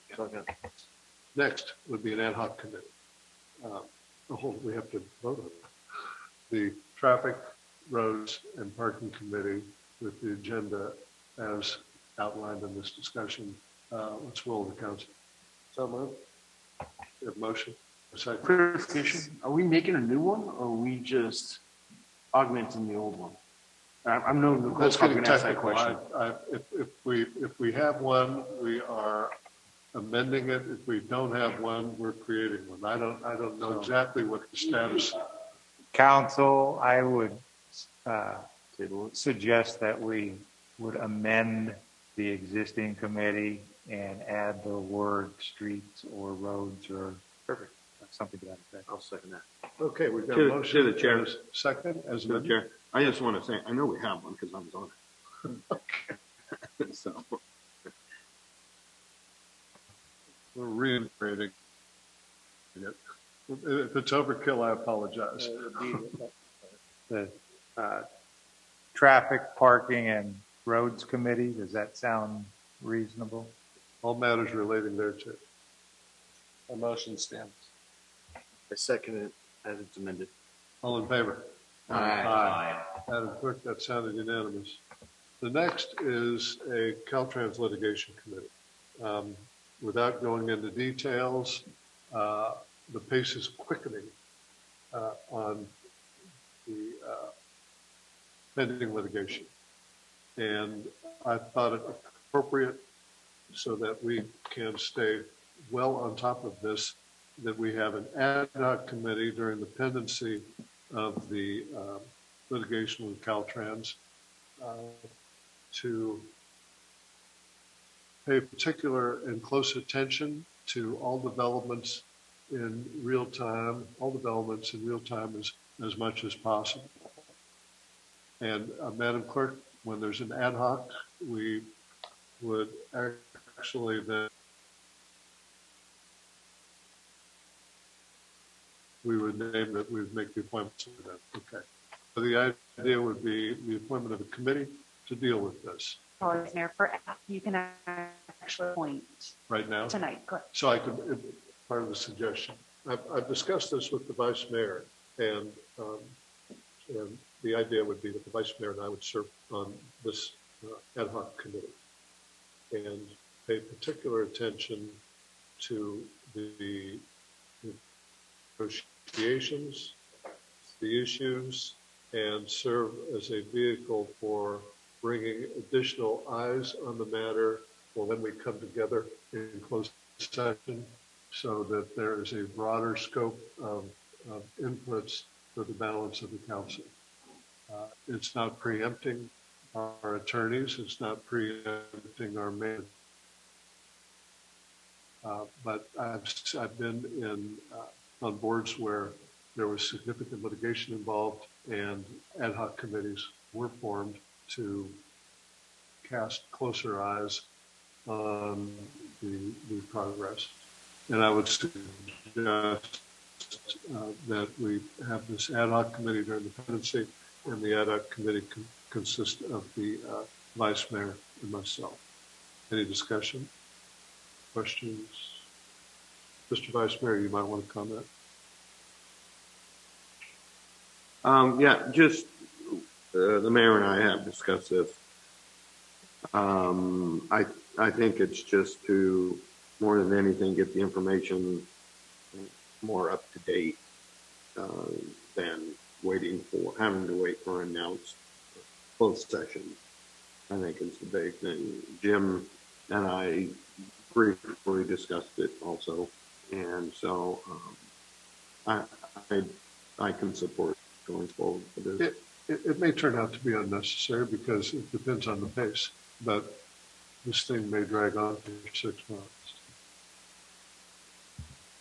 and it may not be subject to ready disposition. And so I think in the event that happens, this will come in real handy. If it's 6 weeks or 3 or 4 weeks, we'd all be happy, and there wouldn't be much use for it. But I'm concerned looking at the pace of the negotiations that there's a possibility, a real possibility, it could take longer. And that's the suggestion. I think the pace is going to pick up. I still think we've got a ways to go, but I think the pace of information going back and forth will pick up, and this is not unusual based on experience to do something like this. And I would appreciate additional input from council members. Any questions, comments? Will of the council? Pointed an ad hoc, and we're good, aren't we? No. You don't need an action? None. Every day I learn something new. There we go. Well, I mean, you might have a different idea on membership, but other than that, thank you. Thank you. Okay, we now move to a public hearing. Am I correct, Madam Clerk? Thank you. All matters in this section of the agenda are formal public hearings and will be acted on individually. Members of public request speak and called upon for public comment. If you would like to comment and you're attending this meeting in person, please complete a speaker's card and return it to me. When called upon, please go to the podium to address the council. If you're participating via Zoom and would like to speak, please raise your hand via Zoom. When you're called on by the city clerk, you'll be unmuted and you can address the council. Whether you're here in person or attending via Zoom, when called upon, please give your name clearly for audio recording. If you have any documentation you'd like to be distributed to the council, please mail it to City Clerk, 526 East Street, Marysville, 95901. Okay, what we've got here is approve ordinance, an appropriately numbered ordinance, approving a military equipment policy. Recommendation. Pass a motion to 1, introduce an ordinance for first reading. 2, set May 17th, 2022 for a second reading in consideration for adoption. 3, waive the first and second reading of the ordinance, authorizing to modify Title II of the Marysville Municipal Code entitled Administration Personnel to create Chapter 2.77 entitled Military Equipment Use Policy. And Mr. Chief Sachs, did you want to share information on this? Mr. Mayor, honorable council members, yes, Senate Bill 481 passed January 1st of 2022. Many of the Senate bills that we're dealing with and changing policy on. However, this one requires law enforcement agencies to obtain approval from the governing body via an ordinance adopting the military equipment use policy before we can acquire, use, or collaborate with other law enforcement agencies within our jurisdiction to use the defined military equipment. So we do have an established policy which is attached to your staff report along with the ordinance. The ordinance was written by Brant Bordson, counsel for the council, so has had a legal review. approval of this ordinance would allow our department, Marysville Police Department, to be compliant with the Senate Bill 481 and also continue to allow assisting agencies to use specified military equipment while assisting this in the city, so long as that equipment is also approved by their respective board. These were supposed to be approved by May 1st, 2022. We're in the exception of the rule with a lot of other agencies getting these ordinances before our governing bodies. So I can tell you that we provide a list of the equipment that we utilize, which is we have two that are required to be reported, which is an MATV, the ballistic response vehicle, and then also a Humvee that's currently non-operational at the courtyard that's looking to go back to the military. So then we would only have one item on this to report. We have to make that list available on our website, which is also posted, and work in compliance with that. And then we also have to have one public noticed community input, which would be either a council meeting or some sort of community event. We'd have to announce, have that as a topic for discussion for people to have a discussion with us about that use. Now, we are a part of the Metro SWAT team, which is Yuba City Police Department, Marysville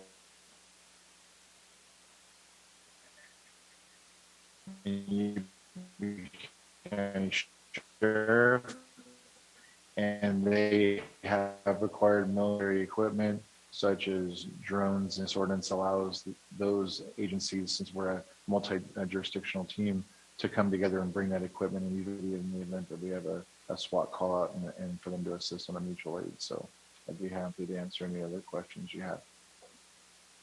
Any questions from the council?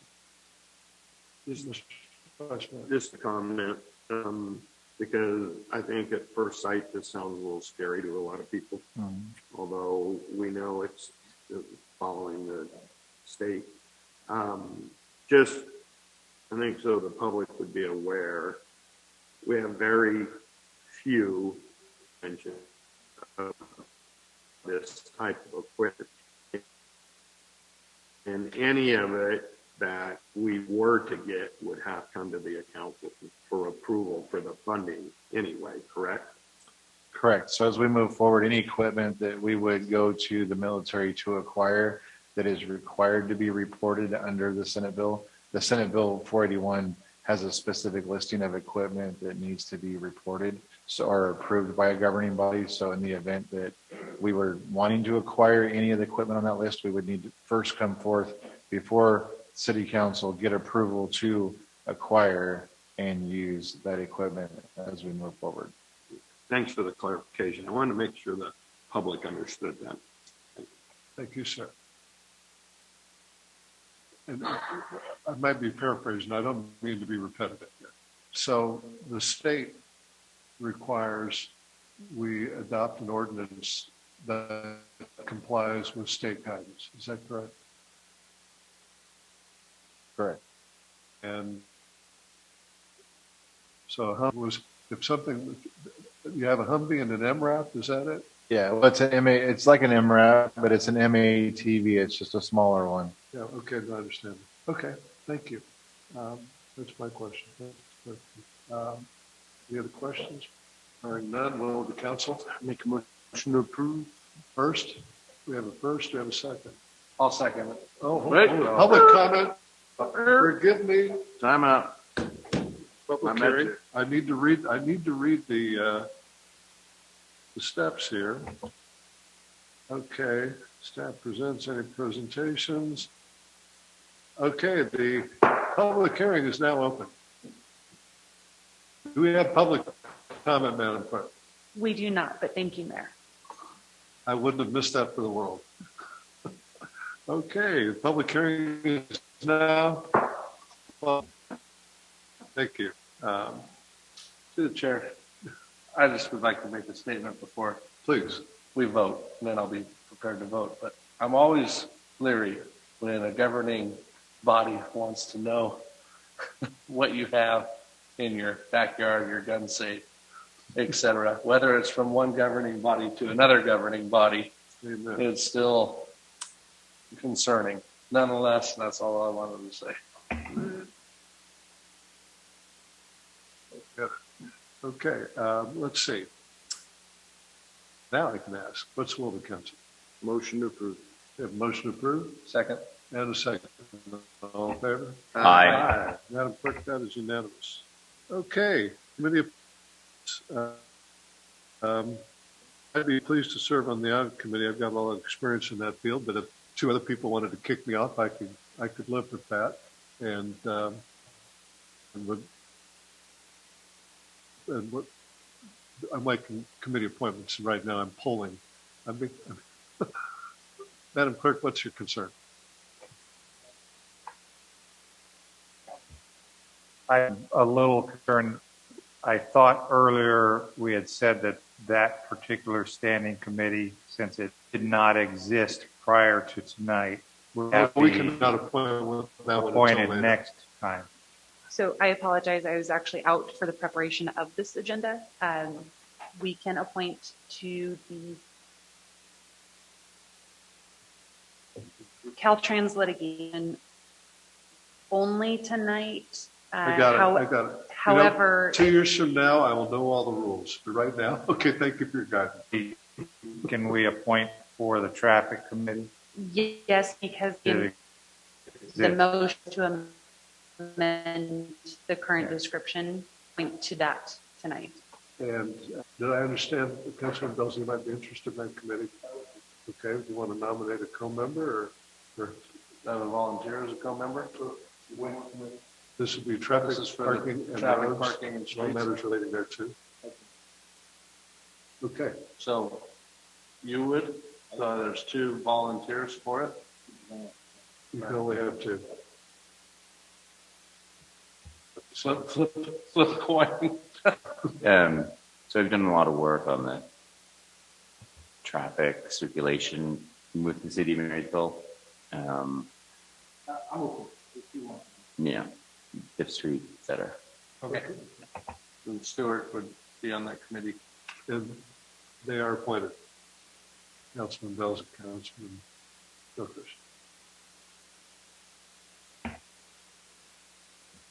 And we've dealt with the litigation committee already. We are moving on.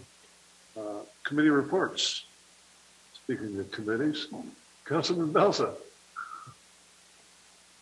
Let's see here. I sat in on the EDC board meeting, and from that committee, I would say that the EDC Economic Development Corporation wants to make it known that they have finances available for lending for small businesses in pretty significant amount of available finances. And so if you know small businesses that are in need of a loan, they're eager to get that money distributed among small businesses. So keep that in mind. Other than that, I have no other committee reports. Councilman Gilchrist. Yuba-Sutter Arts and Culture, there was a Stan Gelling exhibit. Stan Gelling was a well-known artist who did cartoon drawings for the Appeal Democrat. He was a resident, and I'm actually looking for the date. I wanted to bring it up. If I don't see the date, it could be this Saturday. I will post it on Facebook, social media. So LAFCO meets tomorrow, but as for the Transit Authority, we are still moving forward with moving the facilities over to Linda, though it is quite far out as we're still trying to plan funding, as it's estimated to be like a very large sum of money to move it over there. And I don't foresee that happening in the next year or so. So that's all I have on this. Last member Cavoli. 2 quick things. Waste management. We're still looking for a director, which is also in the same situation with the Yuba-Sutter Transit, working on that recruitment. Today, we met with the rec development, met with the Gold Sox. We think we're getting super close to seeing how they're starting in 30 days, we think. that we're going to have a deal done with them and with the tribe on putting that whole package together. So we should be coming back really soon with an agreement that would obviously have to be approved here. This isn't related to, maybe this could relate to a comment or question. I'll just share this right now. City manager and I met recently with the CEO of Right Out, dentist Right Out, Chris Champion. We have a very good relationship, open, and we had been led to believe at one time that they're considering locating a 50,000 square foot cardiovascular center in Marysville. So we were misled by someone who is soon being transferred.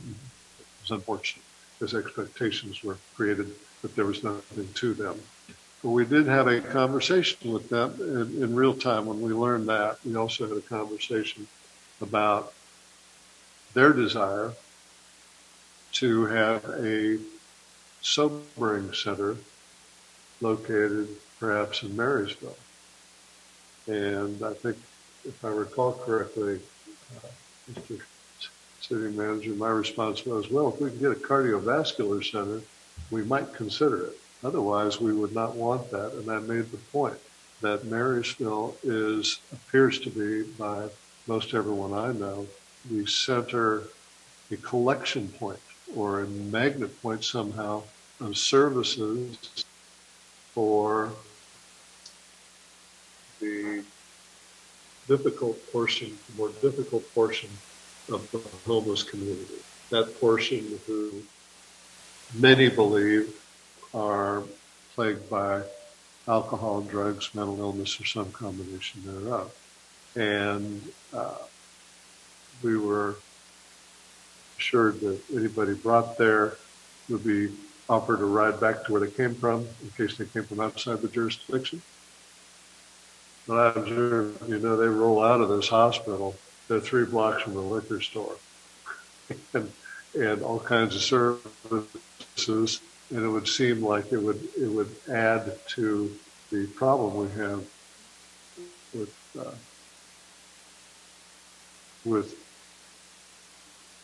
that part of the homeless population. And it was very conversation. Positions were stated, and he understood our problem with that. And we suggested that it be placed somewhere outside the Marysville jurisdiction.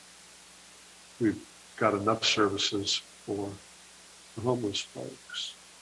He has compelling reason to want to have this in sympathy to them. They've been taking, whenever someone from another police department brings in someone with typically drunk or alcohol or drug problem, and they need sobering, they're brought to the hospital. The hospital doesn't get reimbursed a single penny for the work they did. So they give them services, and then they give them a hospital bed. So it's services and beds, and that cost output for them is about $6 million a year. Plus the opportunity cost on being able to use those same beds for fee-paying patients. That's $9 million a year. So this is a $15 million problem they have. I'm very sympathetic. I'd just rather not see that here. You can have it anyway in the region here. So that's something that's in play. Now, they may be able to just say, well, we got this property and we're going to do that here. And we might not be able to say anything about it, but we made ourselves clear, and hopefully we'll have some impact on their deciding decision for that. I'm glad they're being able to do something that will continue to allow the service, and it will save and make them a lot of money. I think we still have an excellent relationship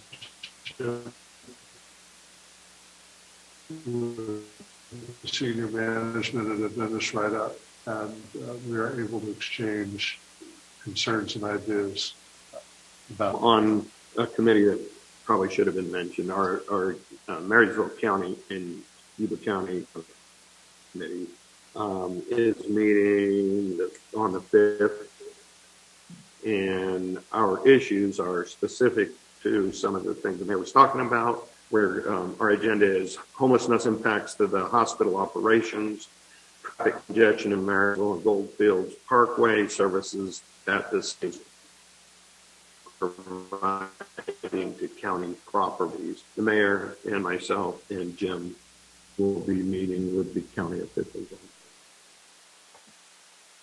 Madam Clerk, any council correspondence you want to share? Not for tonight's meeting. Thank you, Mr. City Manager. I have a relatively short list. I had mentioned the Long's Drugs building earlier. We're actively engaging with them to deal with the blight, particularly at the back of the building. So we hope to see some results there. The Bryant Field wall, in conjunction with the negotiations with the Casino Tribe and Gold Sox, that project is moving. We should start seeing some painting of the wall structure tomorrow. And the steel at this point is due in approximately the 9th. So it has been delayed, but it should be here on time or in time to get ready for the season. We've had some significant fire activity over the last week or so. Structure fire. Fire did a good job of eliminating it through the garage. A mattress fire and some car fires at one location. So managing that quite well. The B Street property, the RFP is still out, and just awaiting proposals on that. Don't expect them until the last minute. The 71 unit affordable housing project is moving along. They're pouring concrete out there and doing groundwork.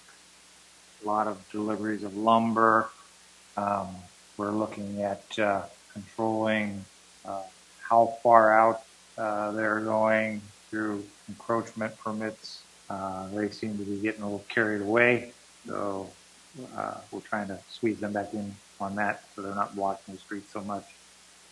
And then the 5th Street project looks like it's moving along. I drove down there today, and they're getting the curbs put in on the north side. So that project actually seems to be moving faster than we had expected. So good news. Do we know what the light fixtures are? No, but those are the things that probably everybody's the most concerned about, because they tend to have a long lead time, and with all of this difficulty in getting materials, they may come in later. I think they could finish the street without the light fixtures, but they may be late.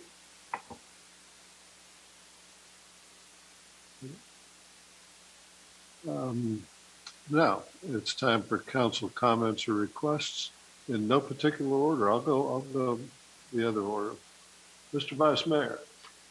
I wanted to make sure that I'm really pleased that we brought some attention to Public Works. They don't, I know since I've been on this council and even on planning, they don't get a lot of notoriety, and I think they very much deserve so. So I think that was very appropriate to recognize them. Businesses, obviously, every one of us up here are a small business. So, but I was real thankful to see that Public Works was recognized. Couple of things that I wouldn't mind having a little update when we get a chance is we've got a lot of recruitment going on in the sense of a CSO officer, a Public Works director, and a building inspector. I don't know if you have anything you can update us with tonight, but possibly soon. I believe we can. And first of all, the Public Works director no active recruitment going on that one. That was planned for next year's budget. I think the chief will update us on the CSO. So the senior position's filled. Actually is to be filled. One last part of the testing is tomorrow, and then she should start within the next 2 weeks. So Tyler will still be handling double duties on that, so there's no gap. And then we do have other ones that we're looking at on backgrounds for the other position as well. So we're being successful on that side of it at this point. And then building inspector, I think we've made a conditional offer, but it isn't necessarily accepted at this point. Or That's we're correct. still negotiating. We are reviewing policies right now to finalize. So we haven't made a decision on that one yet. Correct. From candidates, yeah.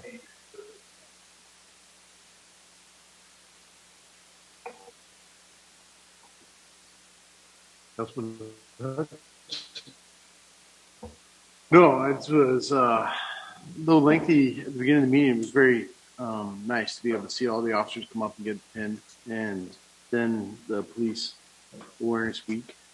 It was a 4 awards. Chief, well done.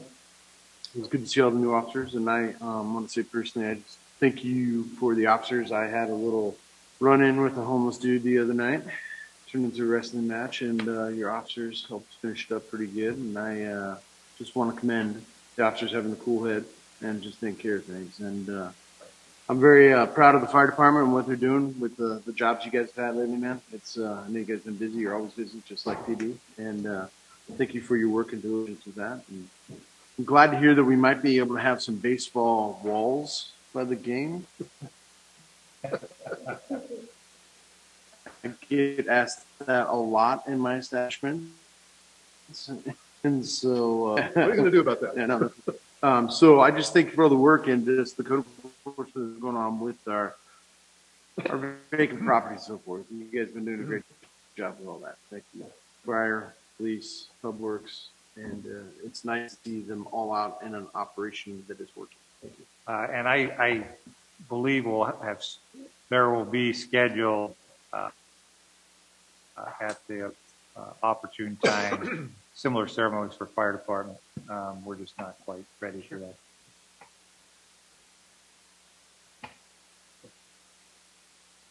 Councilman Belzer. The way you don't have to go last. Yeah, right. Random draw, I guess. Exactly. Tonight was a great night. Seeing everybody that showed up and the turnout and the appreciation. A lot of really great things. Looking forward to the declaration for the fire department's month of the year. I thought it had all been wrapped together, but nonetheless, you guys are doing a good job. Police department's doing a great job, and staff all the way across the board. You know, this is a word that I've been using lately with folks as we talk about the condition and status of Marysville, is that we have momentum happening in our town, positive momentum. And if folks can't recognize that, it's really sad, because we're really, as a council and as a city and as staff and all departments, making great strides and accomplishments that have been issues in our city for 20, 30, 40 years.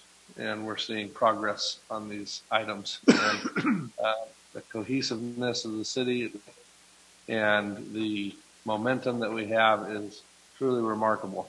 And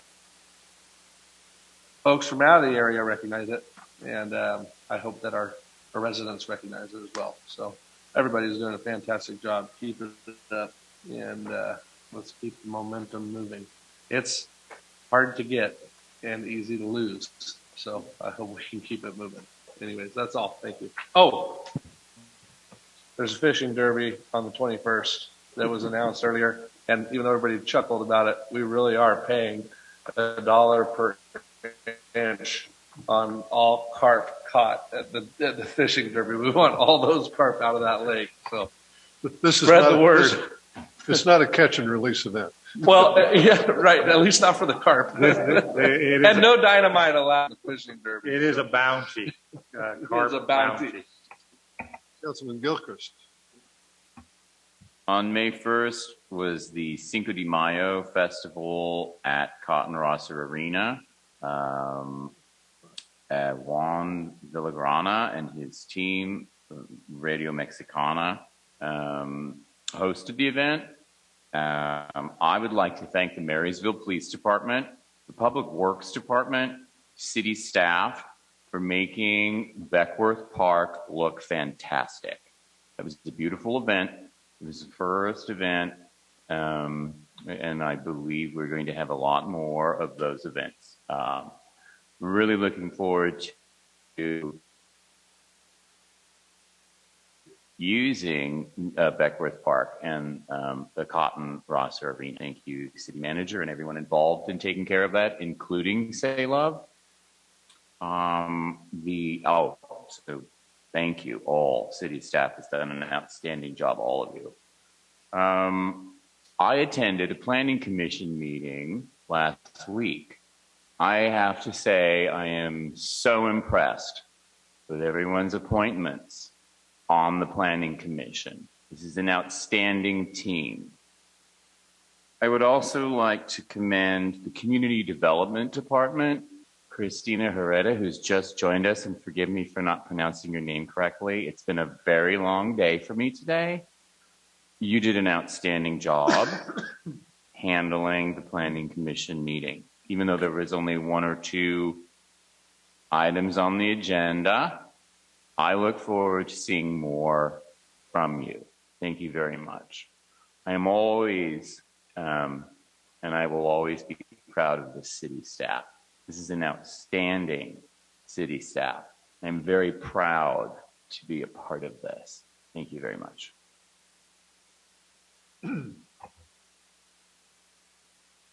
After today, I'm going to be looking, this evening I should say, after this evening, I'm going to be looking forward to every May when we honor, I look forward to September when we honor the fire department, when we honor the police, nurses, small business, public works. That was really meaningful. Every one of those presentations was very meaningful. I know that feeling is shared around the council. When badges, what's the name of that ceremony, Chief? When they receive their badge? Pinning ceremony. Thank you. Pinning ceremony. I got misty. That was emotional seeing that. Well, part of it was you could appreciate what each of them had gone through to get to that position. And then you could see their family members and how happy they were and how wonderful it was. So it was a real meaningful event this evening. No further business to come before the council. Thank you.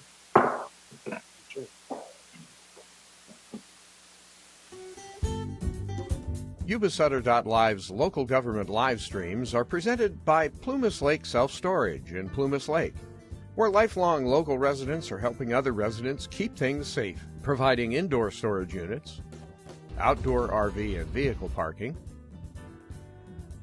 moving supplies, and Penske truck rentals. Details at plumaslakeselfstorage.com.